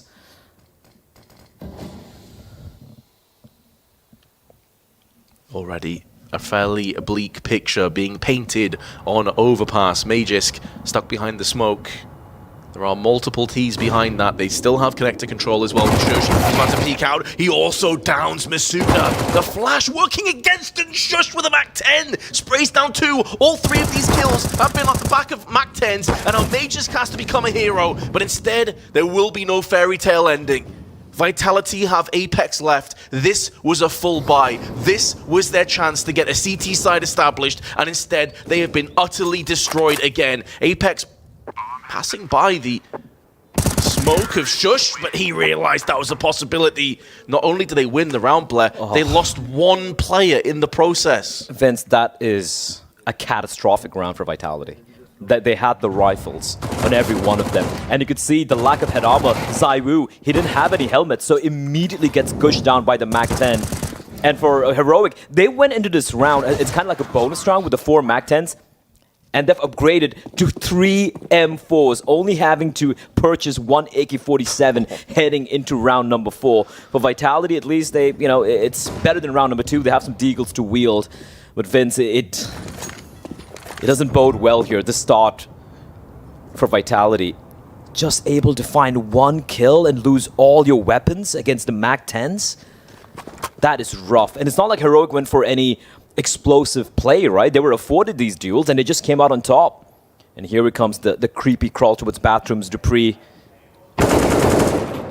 Nope. Stown gives him the respect of his bullets as opposed to his blade. They're finding such great timing and just good reads as to where Vitality are going for these stacks when it comes to their half buys and pistol buys. And they're going to find an MTA bomb site. Bomb is going to be planted. For Vitality, you kind of just go for this, right? You try and deal some damage, at least get a few kills perhaps, deal a couple of guns away.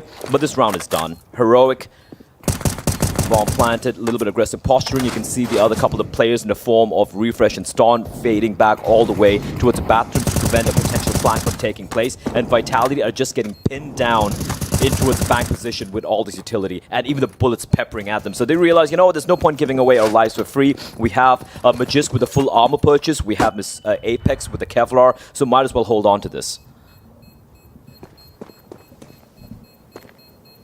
They will indeed. Masuda, the only player without Kevlar, is going back up again. I say that actually, Zaiwu also lacks that element. But a 4-0 start, Heroic kicking things off and a bit of deja vu falling upon us here in this best of 3. We both thought that we were in for a bit of a banger, but Heroic have really shown up. This is prime Heroic. In the meanwhile, though, Vitality, again, there's 2 sides to every story. I mean, you can see there the look on some of the players' faces. Sure, they'll be focused, they'll be trying to dial themselves in, but you cannot escape the fact that the CT side has started simply horrifically. They do have an AWP on ZywOo. They have the pieces to maybe string together some rounds. But that's a big maybe in the way things have been going so far. And Heroic is stacking outside of the A, or the B side, I should say. And you got to remember as well, Vince, it's a small little point, but the fact that they still have 3 M4s to work with, the A1s, and there are 3 players for Vitality without any head armor because of, you know, the money situation. We have ZywOo, we have Apex, and Masuta, and Dupree as well. 4 players, in fact. That means insta one-shot headshots on their noggin if the M4 A1s go to work. So that is also going to be a bit of a worry for the side of Vitality, but they do have ZywOo with the AWP in his hands. And Heroic, they're telegraphing that this B bomb site is where they want to potentially head towards, but they're not really showing anything much else after that. And Vitality, they have no map control, Vince. Nothing, nada, but a flashbang towards short. Masuda clears it out, and he might think there's no one around. If he re-peeks that though, Stown has him dead to rights. He's got the angle. Kaden still in the corner. And if you were huffing that hopium, hey, I pronounced it right this time. I didn't screw it up. You might have to up the dosage. His things are looking bleak, but Masuta dusts off the cobwebs. Gets Vitality something to get excited about, but this is all a bait because Heroic are pressing forward up on long side. There is a fast rotation now coming to the forefront. Dupree is effectively alone. Needs to buy up enough time for ZywOo to make inroads through on bank, but he gets captured. Shush in the meanwhile is going to be the first player out, and ZywOo is now holding the line. He's keeping this round just about within touching distance, and Apex gets them there. But that's their first round on the CT side, and they've got to build off this. That was such a pivotal play from ZywOo, right? We saw his teammate on the towards Optimus getting taken down. He runs in through the flames, Vince, and hits the flick shot, and of course the real fast scope there. The second shot especially, so impactful. If he fails here, the round could still go the way of Heroic. And I love the re-aggression towards short, right? They didn't see anyone, did Masuda, and then they go for the second pop flash. He finds 2 kills, and despite Heroic having the right read, they legged it all the way towards the A bomb side. They had a Molotov towards Banks. But again, hero plays coming out here for Vitality to clinch the round. It wasn't very convincing for me, right? They had no control towards long, no control towards short, towards the bathrooms. There was no, as we like to call it, a transitional defense where you posture a little bit aggressively and then fall back as the clock ticks away. Instead, they were kind of turtled up, allowing so much room for Heroic to work with, and that could have easily fallen apart if not for ZywOo. Oh, those 2 kills were so important.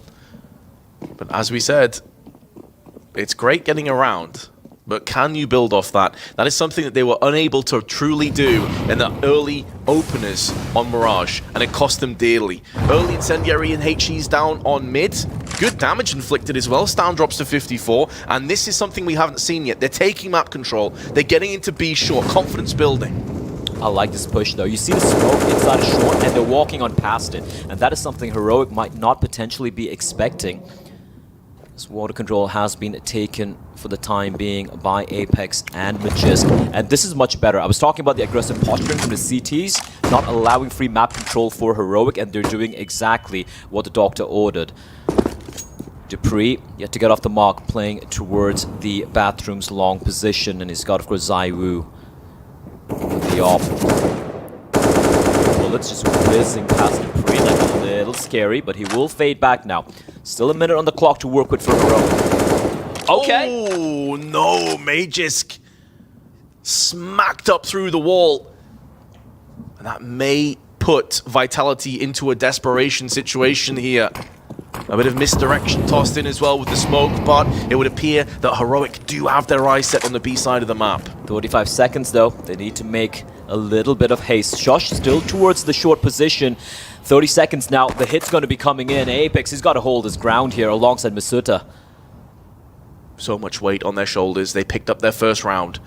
If they instantly fall back down into losing ways, you fear the worst for this CT side. Flashes are good. Masuda flashed twice, 3 times in a row, and then Stown puts him down for good. 8 seconds to play with. They still need to get across to the side. Apex holds in with the M4. Beautiful hold for ZywOo, and Apex is enough time for the plant though, and it has now been put down in position. But then ZywOo once again with Apex, and Vitality will get 2 on the bounce. The Frenchman coming up clutch there. That was looking real scary. Apex able to punish Heroic for a little bit of a... The spacing was a little bit off on them clearing out his position. He finds both of them, and ZywOo does not miss. And the op, last man standing on the bomb site. This is off shox, just finding Magisk through the wall. And Masuda falling as well, but Apex... The spacing wasn't that bad either. Just great spray transfer. And then there's not much Kaden can do trapped in the bomb side with the AWP just getting surrounded on all sides by the Vitality members. And here we go, Vince. Finally showing signs of life. Good round from Vitality despite being in a man disadvantage early on. The buy still going to be coming in for the Danes, however. And Refresh with the Macton in hand. This looks like a faster play towards B. It's slowed a little bit, stymied on the push. Smoke's been put into play. The flashbang over, Mac 10 hits in first. The header spear is driven home, but it's Vitality that are in the lead. Not long gone. Oh my god, Stown with 3 kills back to back with the AK-47. Twists the knife once again. Vitality in real trouble, looking to try and boost over. They may get the first, but Dupree's position now known. In fact, both players' positions now known. There is a gap in the smoke, and ZywOo can maybe do something about this. The bomb has just been planted down, so there is time. They can wait out the smoke at Heaven.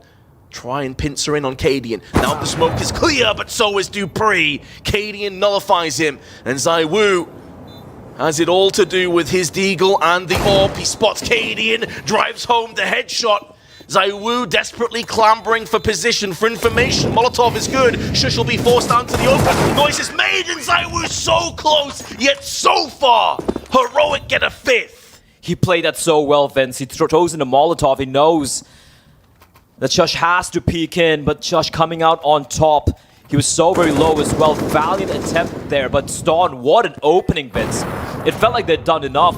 He finds both the players towards Monster, catches the 3rd player as well inside of water, and then the round just crumbles.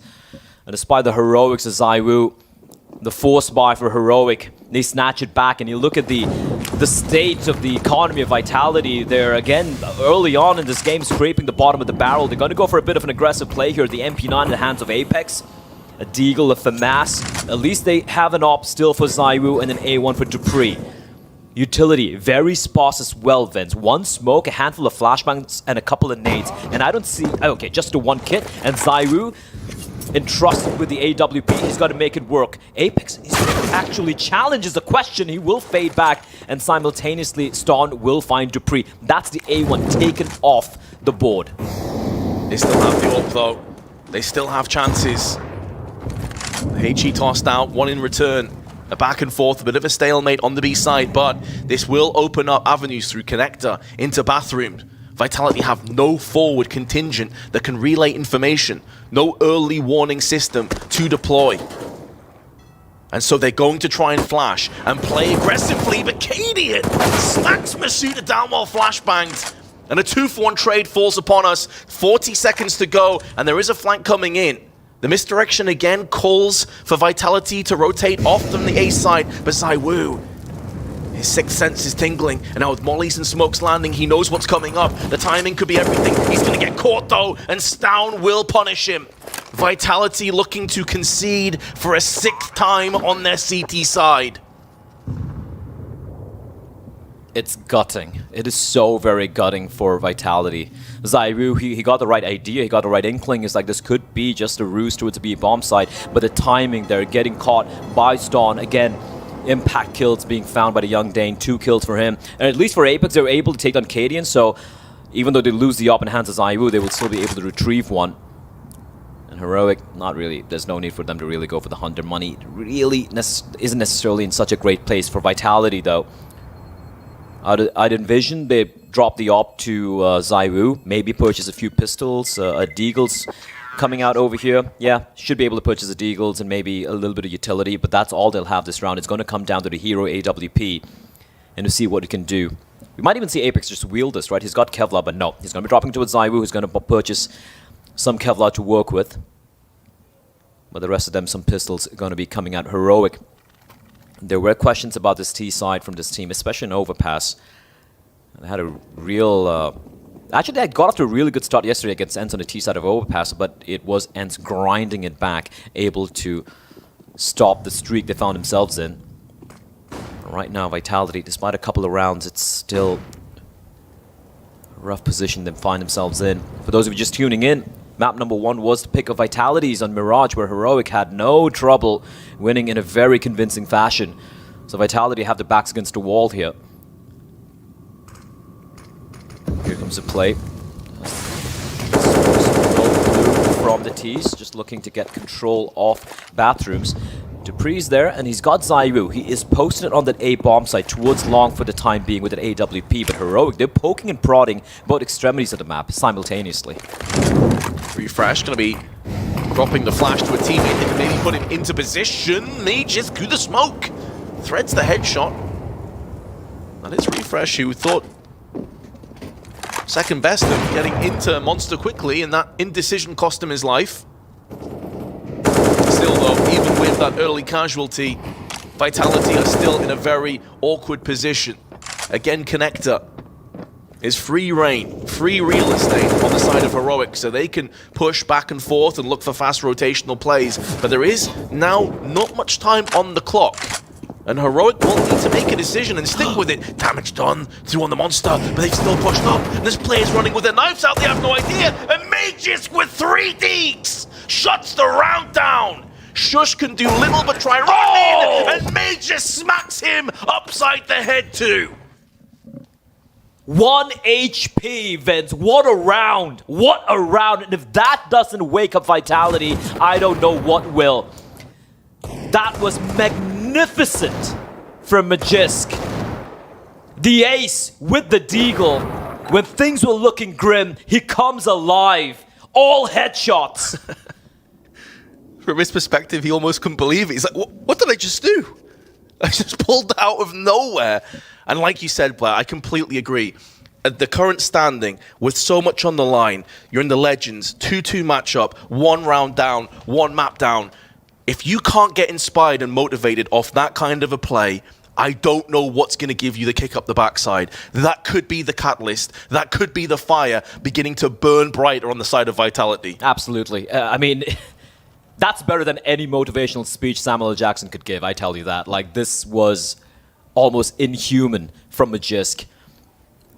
You can see the buy coming in as well. Zywoo with the AWP, they have the M4s, they got the AKs. Of course, for Heroic, we've seen them win a couple of rounds already where the buy wasn't ideal.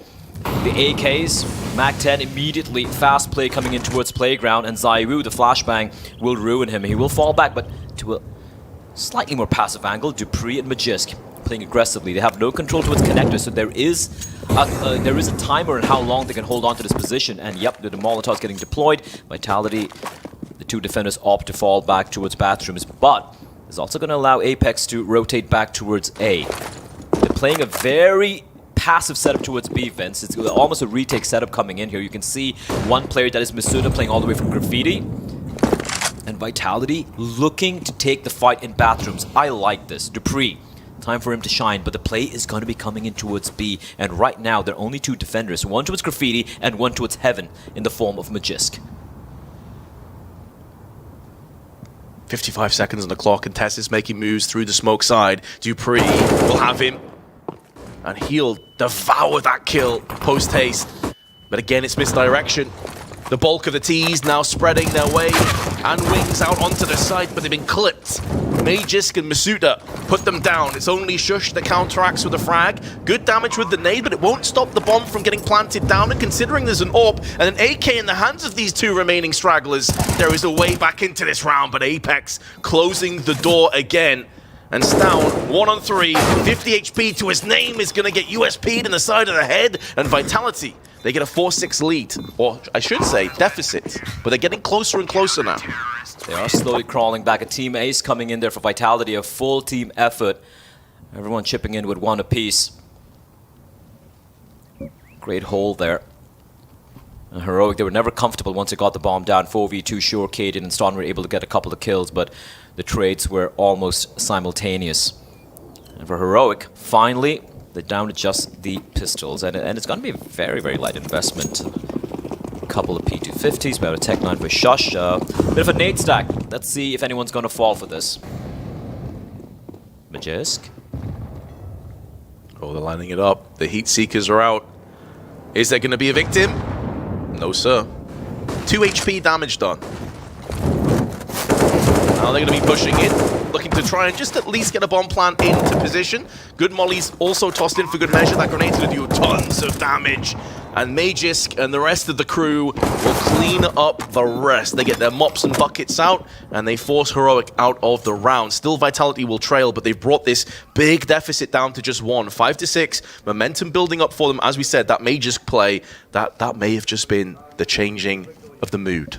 Absolutely, and also the fact they keep 5 players alive over here, trying to at least stabilize the economy, the CT side economy a little bit for the side of Vitality. And we saw this play out in almost the exact same fashion yesterday. We saw Ence versus Heroic, where Ence were able to close it out in a 3-mapper series, and it was Heroic getting off to a fantastic start on the T side here of Overpass, but then Ence climbing back into the game. It did end in a 16-14 scoreline. The flash is so good. Dupree is blind for days, and Shush almost finding the second, but Misita good enough for the trade. Seen that confidence spike now. This is a play that Vitality simply weren't going for before. They didn't want con control. They didn't want to get aggressively outside of bathrooms. That is changing. It feels like the tides may be starting to sweep back in favor of the Vitality roster. The Shadow is going to betray. Refresh, but Zaiwu goes the other side. This is getting a little bit sketchy. Second player is in there though, and Masuda and Magisk will capitalize. Masuda with the assist, but the long play is now coming in. There's 2 players here, however. Magisk moving up and Apex up close. There's no flash to peek in. This is going to have to be raw entry fragging potential if Vitality want to try and get this one. And meanwhile, though, Testis round the corner, strikes once. And now Apex is holding the line once again. And with Cadian somehow surviving on 13 HP, this is still a winnable round, but the grenade chunks him, puts him in his grave. Oh, that got so close, Vince. Zaiwu was on 12 HP. It was a 1v2. Misita down to 50 as well. I could have seen a world that round could have spiraled for Vitality, but a huge 2K from Apex. Not able to quite find a third, as we have a tactical timeout getting called here. Exist calling for it as they talk things through. Despite the fact that they had a great lead initially, Vince, it has dwindled away, and finally we see a little bit of a smile on some of the faces of the Vitality members. No one's talking on the side of Heroic. It is Exist.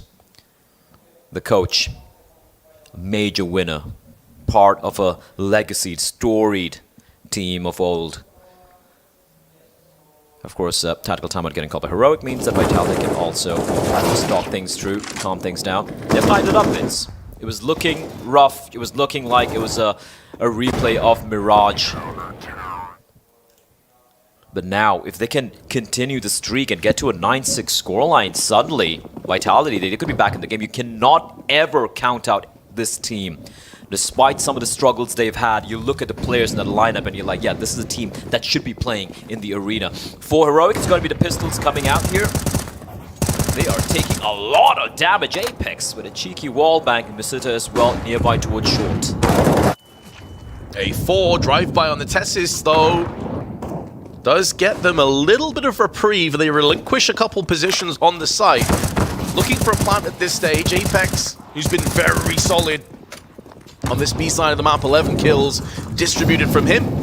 Bit of damage inflicted to Tessis, gets finished off by Dupree, and now maybe Refresh can catch him in the back, but Dupree checking his angles. Cadian does have the bomb, however, and he's managed to sneak his way out. And considering there's no players on A just yet, he might be able to wiggle in for a post plant here. He's got a bomb down. Yeah, that's a win already here for Heroic. If they get an extra kill, that's a bonus. Oh, he came off the bomb. I think he was anticipating those players up close and he wanted to go for kills instead. But regardless, he wasn't winning the round. He wasn't winning the whichever round. way you spin it. But getting the bomb down would have at least been True. an overall net positive for Heroic. For Vitality, not only did they win the round, they prevent the bomb from getting planted, but more importantly, again, they don't suffer any casualties as we head into the final few rounds of this first half, right? You want the economy to be in a solid place, and it is in a very, very solid place right now. ZywOo over 10k, rest of them an average about, $5,000. That's good enough to work with. Penultimate round coming up here in the first half of map number 2. Vitality now well and truly on fire. The embers were sparked by Magisk's beautiful Deagle play. And now the fire burns bright. ZywOo in connector. Joined as dupreeh will be watching his 6, and that Molotov could cause a few issues here, actually. It forces him to throw down a smoke.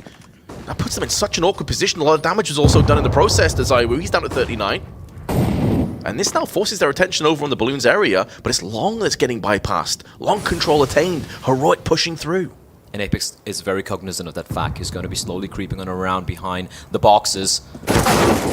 This one of the few times he's not killed at least one player as they look to invade. That will be the A side falling, but the bomb's not with them. They still have to wait for Cadian to join the push. Look at where shox is, right? He's inside a party, and the moment they come out from connector, he's going to snipe them down. So right now he's going to play this push. Magisk finding Stun. That is massive. Hefty damage though. Magisk down to 19. Feels like ZywOo needs to have some impact here, and he won't get it. Shush on party. Spoils the round for Vitality, but there's still 30 seconds. There's still a way back into this.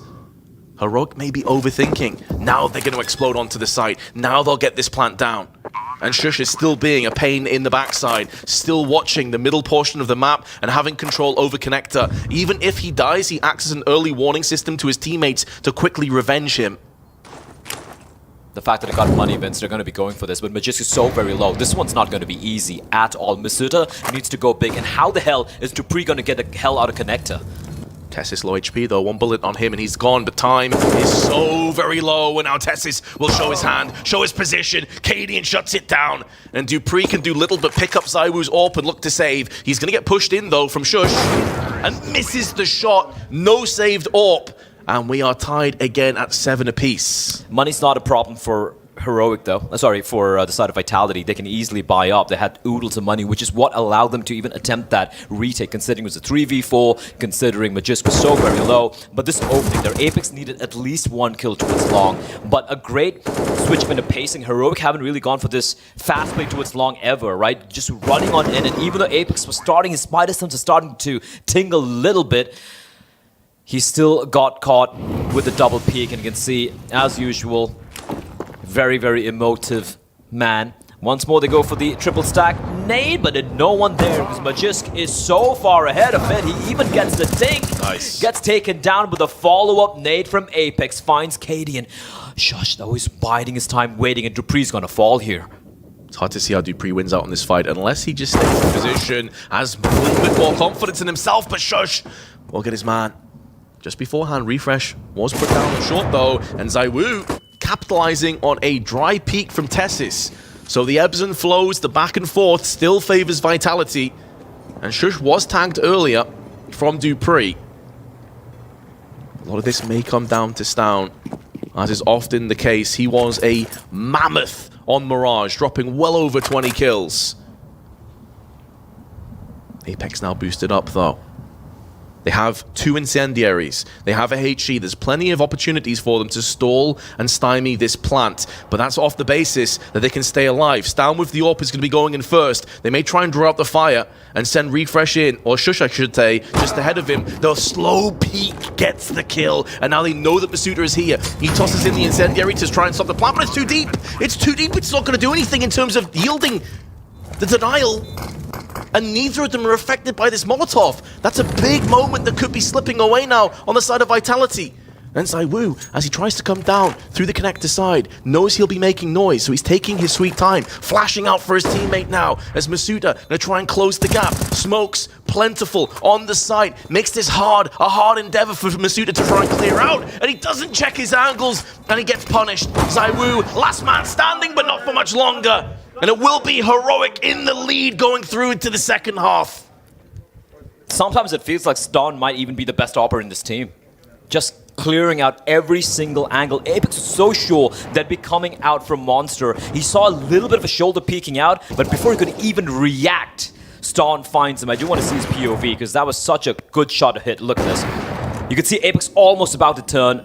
And then you pointed out earlier as well, Vince, the Molotov, it kind of fell in no man's land. It wasn't towards short, it wasn't towards a bomb site, not really dealing any damage or really harassing Heroic in any way. So despite the bit of a comeback we saw from Vitality, we thought maybe we could get to round number 9, get the lead coming on in. It could be easier for them, but they will only have to make do with 7. Heroic now moving over onto the CT side, and if there's one side Heroic have been dominant on, it is the defending side, so it's not going to get any easier for Vitality. Stone with the dualies, we've seen him do some magic on Mirage. Can he recreate it? That's the question I'm sure is on everyone's lips. He got a 4K from the balcony, and that's what started off a miraculous run. Good flash, though, forces him back onto the site, and Magisk will be taking the mantle.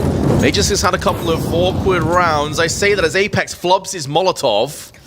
That is brutal. That's a bit of damage inflicted, but more importantly, the Molly's no longer on the site. And now Stout will go from strength to strength with 2, but Masutra and Apex come back with their own.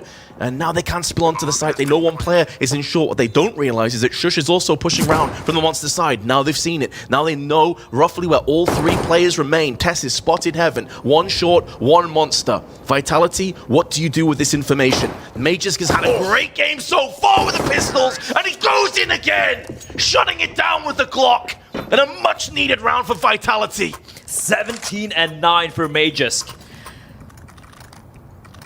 We looked at this guy, when we saw the run for Vitality to make it to the stage, it was Magisk who was the one supporting ZywOo. And we said, we asked, the desk asked, everyone asked of ZywOo to deliver for Vitality to stand a chance. He has been quiet, but Magisk has come alive, Vince.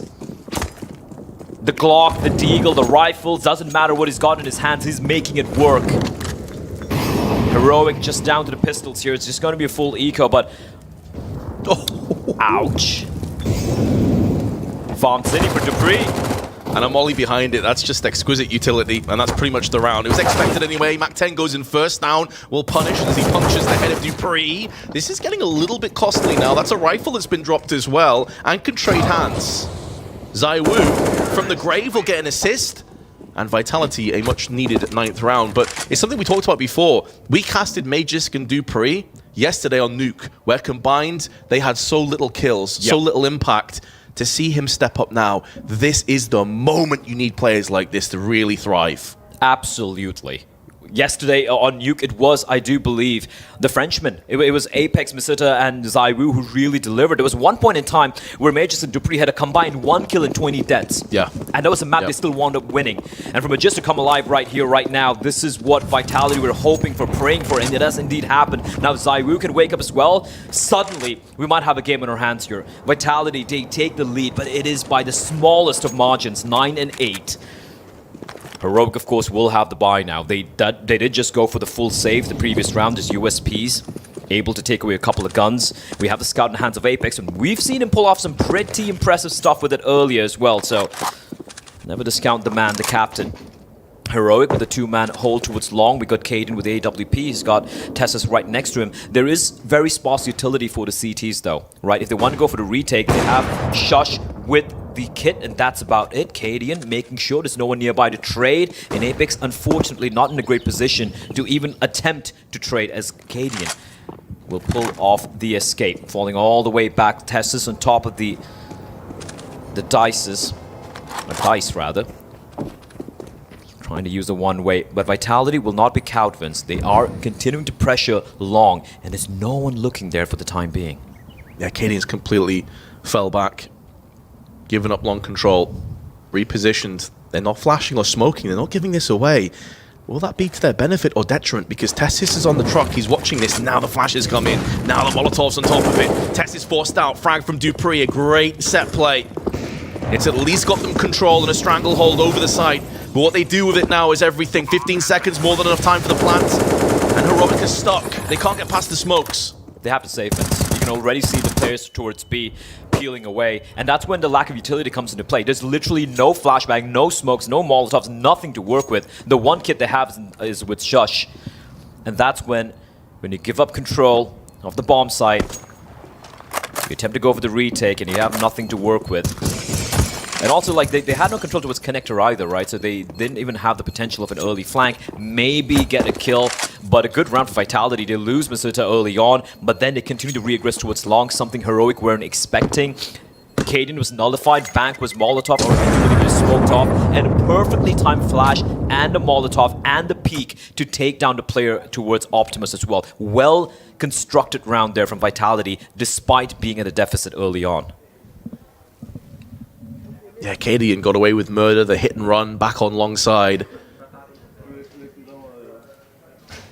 But Vitality able to compose themselves. Just the IGLs calling for what's going to be coming up in our 19th round as a result of the save. It's an MP9 that joins the rest of the fray. Early Incendiary gets extinguished, but there is a HE behind it. Does very little damage, in actual fact 0 damage. And now they're going to spill onto the party, but Tessis, he shuts it down with the A1S. No health lost in the process. 2 free kills and he can hold position. He's done so much for his team. Looks to try and draw away. Fall back, spray down. Apex will deal with him. And the second as well. As Cadian comes out peeking and gets punished. What a recovery from the captain. The bomb has been spotted, however, and we see the aggression from Shush. Looking to find something, Magisk. He needed to win that duel. Shush down to 19 HP, but he's found him. And now it's all on Apex and Dupree, the veterans, to turn this round around.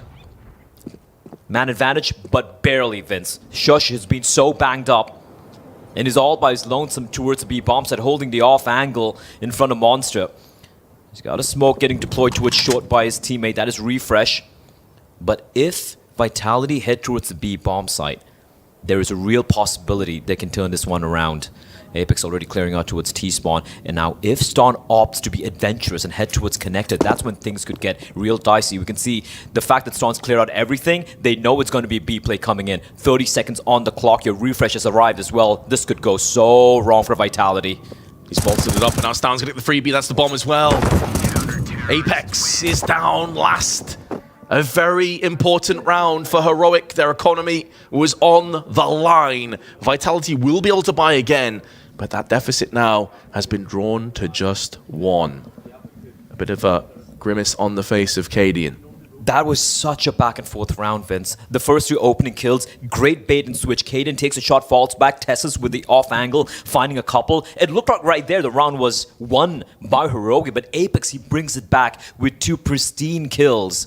But the kill by Shush onto Magisk. Magisk was even holding the angle, but the M4A1 comes out on top, and that's when it just went so wrong for Vitality. And again, we saw how Stone being so proactive, right? He was clearing out all the bathrooms, connector, he finds a timing on towards Dupree as well, and in the end for Apex, like, it's a 1v3, Shush with the off angle, and even if you got taken down, Refresh is already on the B bomb side.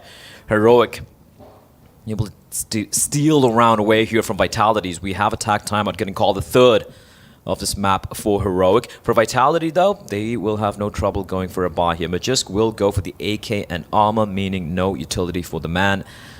Galil for Masuta is pretty sparse utility-wise here for Vitality, right? We see a couple of smokes. Should be seeing the Molotovs. Yeah, just 2 mollies, couple of smokes, going to be a handful of flashbangs. 2 players with nothing apart from their weapons, that is Magisk and Masuta. So I do wonder what they're going to be trying here. They won't have too many opportunities presented with a lack of nades to try and, you know, go for some more complicated strats, try to go for fakes and whatnot. Might be even seeing just a blunt force approach coming out from them. For Heroic, though, they've upgraded the weapons. I think Refresh upgrades to the M4A1, and they have a full-fledged buy. All the utility, all the weaponry, and few kits as well for Heroic. Tessis early grenade, but won't be bothering Vitality. It was only ZywOo that pushed up alone. Gap in the door, which was actually brought into play from Vitality, nearly works against them. Some chip damage done over on the connector side. they've bypassed that very quickly here, Blair. They've got early bathroom control going in their favor. So you said it might be a blunt force kind of round, and so far it's living up to that. Yeah, but look at the rotation taking place. 3 CTs already falling back towards the A bomb side. They have 1 player posted towards long. It's going to be Tessus. You should expect a flashbang here for them to clear this angle. As they clear out long and bathroom, we can see the re-aggression from Heroic. This is what they like to do. They want to find information. They're now going to try and wrest bathroom controls back, and that could potentially send Vitality back towards B. If they find the right timing, there's only one defender there, and that is, of course, the man himself, Shush. There's smoke posted up, though, on Monster, but that's the only smoke that's currently in play. Shush has another one on his utility belt. He can toss that down, but still, only Shush sits here. The amount of respect, the amount of trust that Heroic have for him to watch the site alone is vast. But now they're sending players down to the B side, one of which is Cadian. Stown also in. Smokes and Molly's connecting. Cadian is burning alive. 27 HP left. Stays a little bit too long, but now it's down to Shush. He's got the perfect angle. He's going to strike once. That's the bomb that goes with him. But Masuta is quick to return. Fire. Zaiwu avenging onto Stown. Gets a second as well, and Heroic are pulling the plug. They are getting out of dodge. Vitality have cracked the B site again. And that's a Heroic CD style. Just the fact that they go for this gamble stack, so to speak, without really having much of information. This time it comes and bites them in the back. I think Shush did whatever he could from that position. Maybe he could have found a couple of kills once a flashbang was lobbed in by his teammates, only able to find one, and then he gets dropped by, I do believe that was Masuda dropping inside of water. And Cadian, he stood for as long as possible in the flames to try and find a kill, but he had to fall on back, and his teammates getting isolated, and Zaiwu with the AWP. I didn't see where he got the first kill, but he ensured the flank taking place from Connector was gotten rid of as well, and Vitality back to the winning ways once more. Making Heroic bleed. I just want to take a look at the money, which should be still pretty stable for the side of Heroic right now. But Vitality, they're not allowing Heroic to run away with this. There we go. Star just goes for the wide swing and immediate reposition from Zaiwu. He knows there's a timing. The Tessus is going to be sneaking on in, and they will extend the lead 11-9. Now for Heroic, as you pointed out, the money is still very, very solid indeed. They will still have yet another buy. But Vitality now starting to punish Heroic for their, shall we say, more unorthodox CD side approach. Cadian was aggressive up on mid, but knows this is susceptible to getting flashed out, so he will fall back. Also Tessus, lurking in the shadows of Connector. Cadian's looking for that potential jump, that angle. They're bypassing it though, then they're getting close, a bit too close for comfort. Already taking a bit of bathroom control. Here comes a nade from Connector, flash alongside it, and Tessus gets battered. Knocked back down to size from Dupree. A great passenger play to start things off, but now Cadian can hold the line. There's a smoke down as well, so he can relocate. Bit of damage done, but he's done enough work to stave off the T-push. He will repel them for now. Vitality showing, so there were 4 members seen there by Tessus towards short. And now they're going to be pivoting back towards long. This is such a smart call from Vitality. Heroic are not going to be expecting this. Once it realizes no one towards short, they're just going to be keeping 3 members towards the B bomb site. In fact, everyone has left the A bomb site, Vince. There's no one around. No defenders. As Dupree, he continues to sell this fake. Finally, he will fall. But now they should know it's going to be an A hit. But they're so far away, Vince. They're so far away. And with the lack of utility remaining, they have 1 nade to work with. This might be the call for the save. Vitality, they're going to get round number 12. And they're still dipping their toe in the pool, though. Throwing up HEs. Maybe speculative, see if they can kill off a weakened player. Shush is also rotating around the back. Maybe looking for exit frags. He's quite far ahead of the rest of his team, though. Now he's showing his hands, and he goes down to Zaiwu. If you're going to save, guys, then save. That makes no sense. There was a little bit of a window there. Maybe if he got the kill, it could have precipitated the retake, but it's still, the time was long gone, and there's just a sheer lack of utility and the lack of knowledge is where any of the Vitality members were playing the post plant. This should be a half buy coming out from the from Tessus, Shush, and Stan here, trying to work around the M4 and Cadian. But just these over rotations based off assumptions, it's bit them in the back 2 rounds now, back to back for Heroic, and that is something which we knew was exploitable by teams, and Vitality are doing exactly that. That was such a smart call from Apex. Such a great call. They show so many members towards long. and then they head back towards, sorry, members towards short, and they head back immediately towards long, while dupreeh tries his best to sell that fake towards B, even finding an extra kill. Fair play, Zaiwu, that was a hell of a shot. But you can see the impact it has. Now, instead of having full rifles and the AWP, they're down to a deagle on Shush. And lacking a bit of utility on Stown and also Refresh. Refresh has had a rough game. He's a player that often will shine pretty bright. He's on 4 and 13. Do have to highlight that. Maybe if he can step things up, then things get interesting for Heroic. I really don't feel it's just the individuals, right? Like, sure, he's been having a quiet game, but it's just the fact that the CD side from Heroic, it's too gambly for my liking. 2 rounds on back-to-back, Vitality pretty much found themselves an empty bomb site. Refresh, you took his name, Vince, and he will find one. Cadian playing towards Party. Look at the long aggression here. Tessus and Ston grouped up together. And the fact that Refresh has got a kill towards B, I'm assuming it is going to be Vitality starting to poke and prod towards A bomb site. But look at the push now, Vince. Look at the wraparound taking place. Tess is already inside a Party, but it is going to be a facet coming in from Vitality towards B. If they catch them off guard, this rotation means absolutely nothing. Incendiary down, headshots delivered from dupreeh on a swivel. dupreeh, the turret, capitulates this B defense. And you can have rotations all you like, but if dupreeh runs in and just backs 2 players that quickly, it may not end up mattering. They're still in this round, though. Make no mistake, Heroic still possess 3 players. And on top of that, there's an open play. Flash is also available. Masuta and dupreeh are a little bit on the low side, but Bomb is already taken away. Here comes the drop. dupreeh's been bested, but Masuta now holding the line with his AK. Big headshot. Second one also comes in, and Cadian in no position to retake or avenge his fallen teammates. Some huge individual fragging from Vitality has got them across the finish line for the 13th time. What a round from dupreeh. Oh, the Danes, Vince. It's been a tale of redemption for them from yesterday, and they are delivering. That looked like the round was done. Heroic, and they had all the information they needed, and that was, again, just a great call from Vitality. They didn't dilly-dally. They're like, all right, listen, they know where we are. They have full control towards long. They have full control towards the playground and Party. Just go for the B play. And even then, it came down to dupreeh popping heads. What a spray transfer there. Finding Refresh, and then, of course, Masuta ensuring that a retake doesn't transpire. Smiles abound now for Vitality. They're 3 away, Vince, from taking us to map number 3. Oh. When you saw their faces, especially Apex and that Mirage, it felt like it might be the beginning of the end. Again, that Magisk Deagle play changed the whole dynamic of this game. If they wind up winning this game, that is a graffiti moment right there. Right there at Monster. Replace that Monster face with Magisks. That's my suggestion to Valve. Cadian trying to go for a bit of a flick, doesn't quite find its mark. And here we go. Cadian watching the narrowest of angles.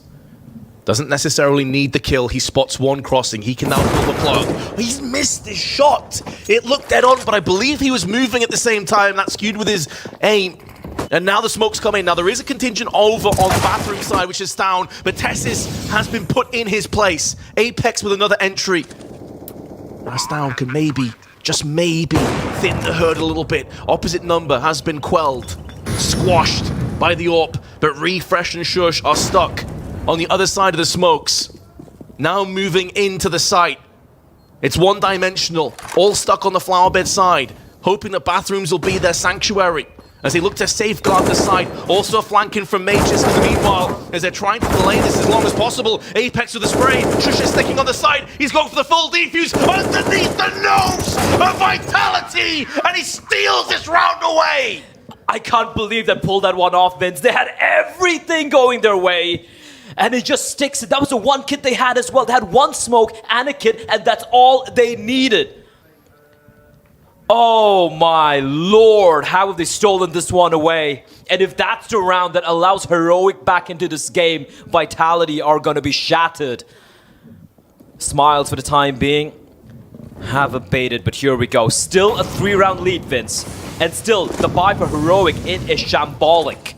3 MP9s, a FAMAS to 1 M4. They don't even have a single kit to work with here. Oh, so much damage as well as HEs, as Mollies. Flashes on top of it. And the double spray down is good from Stown, tries to get in for 3. But Apex will deny him through the smoke. Monster has seen a lot of big moments this game. But simply put, Vitality trail by a player. And now Masuta tries to take a bit of bathroom control. Cadian round the corner with the MP9, tailor-made for these kind of angles. But he goes unchecked.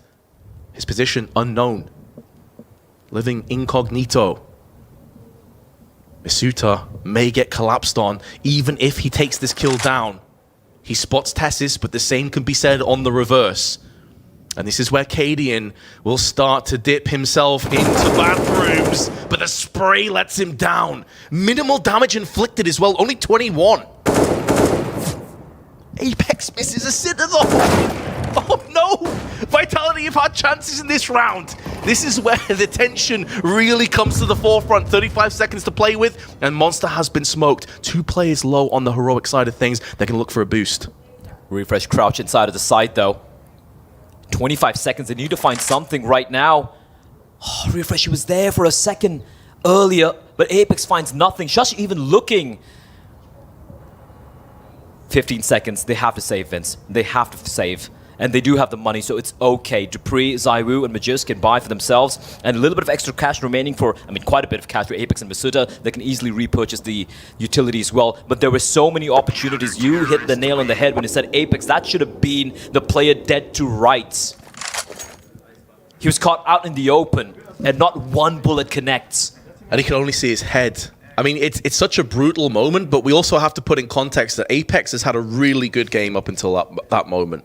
Like on the B side, on CT, he was often like the linchpin, getting 2 or 3 frags by himself. He's been getting tons of entries on the T side, but in that one moment, when it really counted, it didn't quite work out. However, we still have a FAMAS in play. Vitality still have a 2-round lead, and they have a bye coming into this round as well.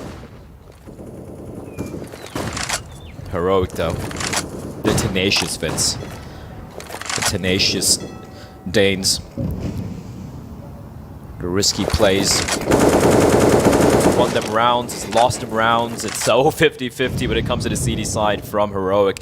And this is a bit more of a safer setup here. Not too much of aggression coming out early on, as we do see. If you look at the radar, Tessis towards a long position with the FAMAS, not the most ideal of rifles to be wielding for those long-range duels. And Cadian playing a dangerous game. He does have backup in the form of Ston, his star, to trade in case he does miss a shot, but they're not showing anything on Vitality. As usual, Magist is going to be hugging the wall right next to Monster. And looking at where Zaiwu is with the C4, it does look like a little bit of posturing towards the A-short position, and then a late pivot back towards the B bomb side, unless they can find an opening here towards A. So it's going to be charging on in. Nice flash to try and catch Cadian, but the repeat comes in, and Cadian finds Masuta, and now Magist trying to thread the needle, and it's going to find Shush. Is that over-rotation again? And Dupree and Magisk, the 2 Danes, against their fellow countrymen, crack open the site. And as much success as they had the A side of the map, it doesn't matter. Post-plant coming in. And Heroic in so much trouble. They're also being flanked. If they try and save, Apex may just shut this one down. This could be a complete collapse. They may have to press forward in order to get victory here. Yeah, the money is in such a tenuous position, right?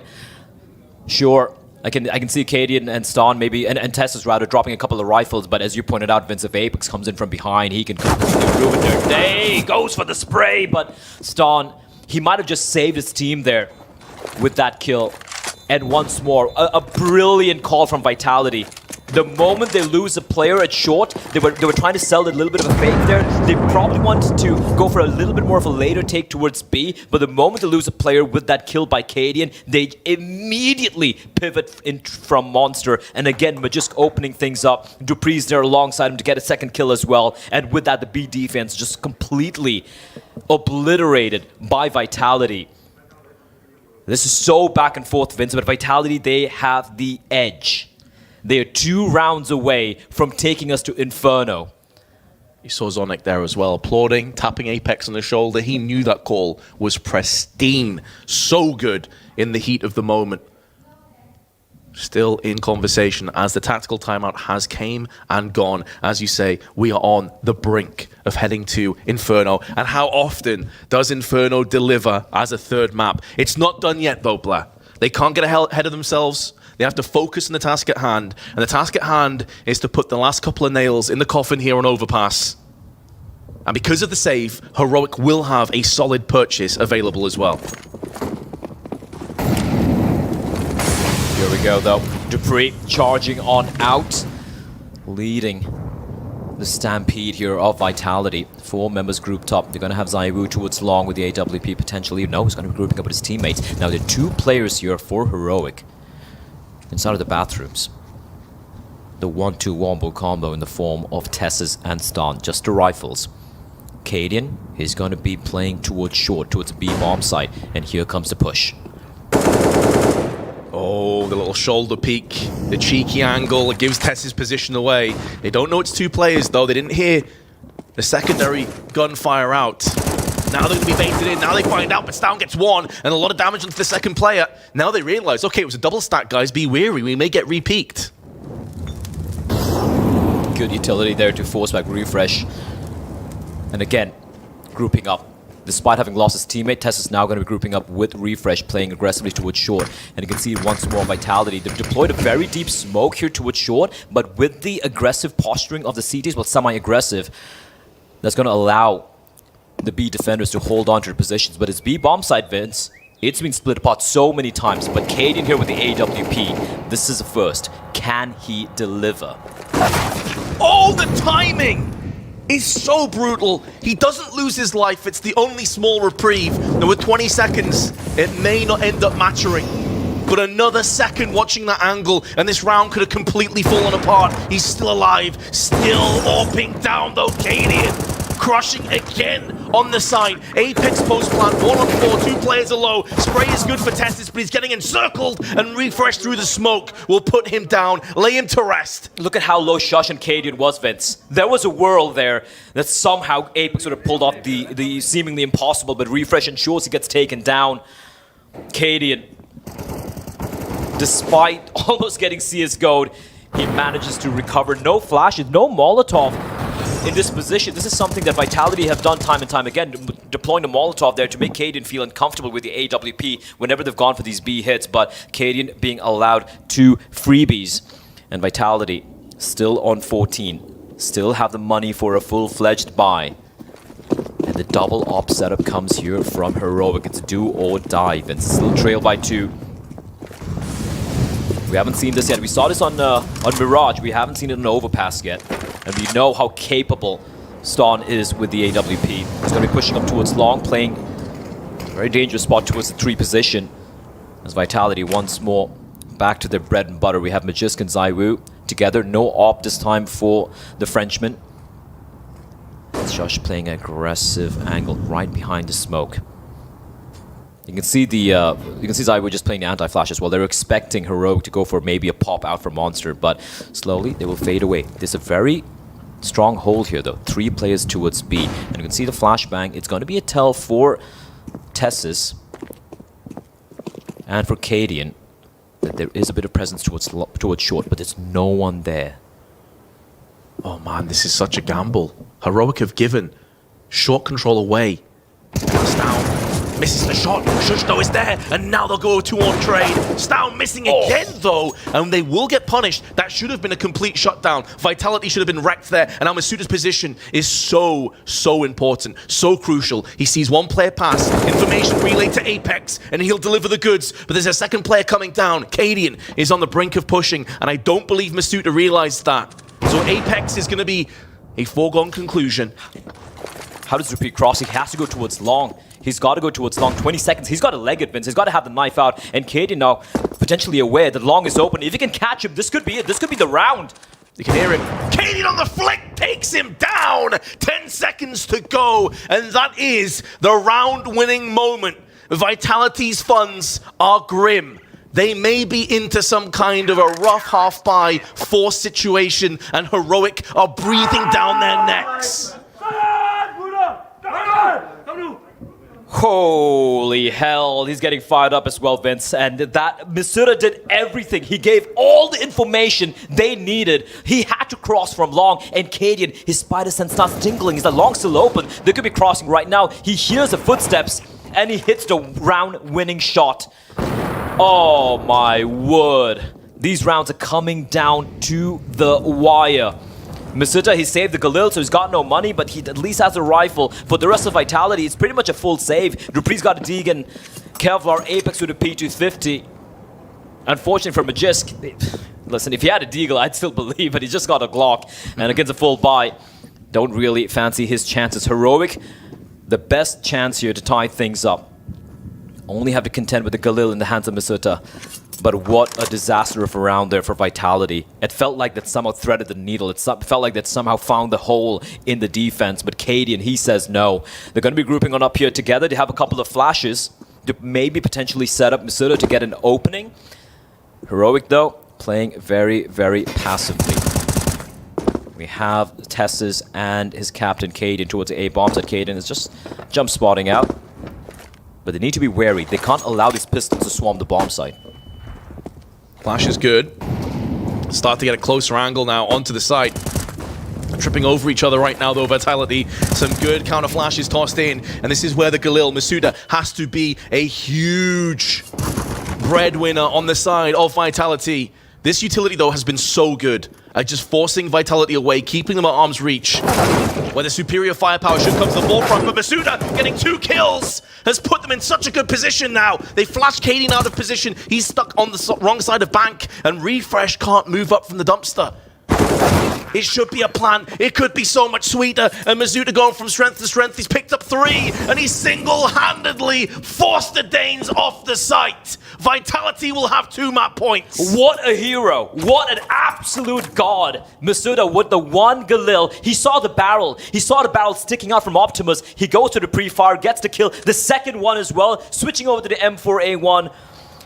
The only hope Vitality had in this round was Masuda going nuclear, and he went thermonuclear. That could be it. This could be it. This could be the round. Vitality, now they have 2 opportunities to take us to Inferno. They've done what a lot of us thought was almost impossible. After the beating they suffered on Mirage, the individuals come alive. Some incredible calling from Apex. Hero moments from Masuta. Magisk, he's going to get his graffiti if they wind up winning the series. It's been a brilliant, brilliant game of Counter-Strike here being played by Vitality against all odds on their opponent's map pick. And now Heroic. Look at the buy. A Deagle, a 5-7, a FAMAS. And the AWP for Cadian. Can he deliver? The curtain begins its descent onto Overpass. And it's up to Heroic if they want to prop it up. They're going to need some very wide and strong shoulders if they're to do so. Working out so far, Cadian having more impact, really come alive on the CT side, and repelling the talisman of Magic's. Huge, huge kill to pick up early doors on round 29. We may not be done just yet. Or are we? Because Apex is sneaking his way through. He's had so many entries, so many big moments in this game, and he's going to get facilitated by mollies, by flashes. Apex ready to pull the trigger. So many huge rounds in the past. Ruthless aggression for the Frenchman, but it's going to be Masuta that picks up the slack and runs away with it. Tessus, Shush, and Storn to try and save this map. Oh, we're headed to Inferno, and Stown is getting a bit too hot and heavy beforehand. HE in hand could finish off the frag, and indeed will, but Dupree trades straight back. And the bomb starting to get planted in the smoke. Shush catches Dupree unaware, trying to safeguard his teammate, and it's all to ZywOo. With the M4A1S tagged down to 21 HP, Tessus and Shush up against him, trying to retrieve some kind of forward momentum as he repositions. And once again, the Prodigy has everything stacking against him, but he's managed to wiggle his way onto the opposite side of the side. He's seen both players, but he's dropped down, he's made noise. They don't know exactly where he is. He's spraying through the smoke right now. No one's on the site. ZywOo unable to do enough. Heroic will have time for the defuse. And they survive for 1 more chance. He played that like the Prodigy he is, Vince. He played that to perfection. He was so calm, so composed, just walking around the bomb site. They had no idea where he was. And then he slips and he falls down. He had them dead to rights. It was played so very well, but at the final last second, oh my word. Heroic now looking to take us to overtime. Vitality, they have the buy. They got everything to work with. They want to close it out right here, right now, Vince. They want to take us to map number 3 pronto. But Heroic, they're still not quite done yet. We have the buy here for both the sides. We have the M4s for each and every one of the Heroic members. Op in the hands of Cadian as well. And for the side of Vitality, Galil from Magisk, AK's Zaiwu with the AWP, dangerous game being played by Josh here, getting tagged down 58 HP, but he will fall back, and they're going to re-aggress Monster. This is such a ball to play, and they're going to find it empty, and that's going to allow them to rotate back towards A. This is huge from Heroic. The courage, the bravery to pull off that play in the 30th round, where you know if there's players sat outside there and they frag both players, this pretty much is done. But the rewards are so vast. The treasures could be found. The trove could take us to OT. 4 players now maneuvering their way onto the A side. There's still 50 seconds. It's not necessarily guaranteed that Vitality even hit A at this point, Blair, because they still have connector control.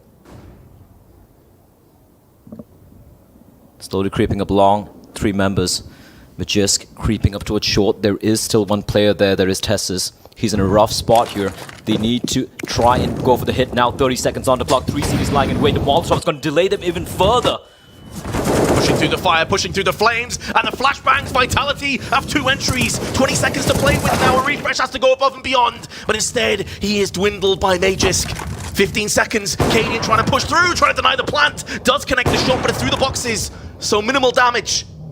They know where he is, but they have no idea as to where Shush is currently residing, and now they found his position. Both the remaining CTs have been compromised. This round is slowly slipping away, as is the map. Inferno beckons. Cadian, though, keeping his team in this by the skin of their teeth, and now Shush is maneuvering in tandem. They sweep through the site.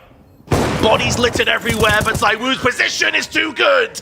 And Vitality have picked up the second map, and they've taken us to Inferno.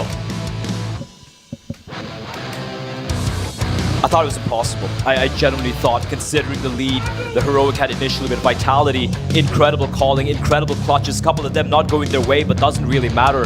The rounds we saw there from Zaiwu, we saw everyone step up. Zaiwu didn't really have to deliver the way he usually does for them to win a map. It was Dupree, it was Magisk especially with some hero moments. And listen, if Vitality wind up winning this series, that moment we had in Monster, the Deagle 5K, that's going to be etched into the game.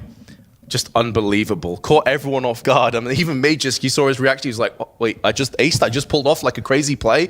That being said, I'm sure you guys need to catch your breath. We definitely do. So by all means, Freya, take it away. What an incredible showing. A role reversal by Vitality as they clinch their opponent's map pick of Overpass out by the skin of their teeth. But this was the bounce back that we were craving coming back into this Maniac. I love that we're going to a third and final decider. I feel like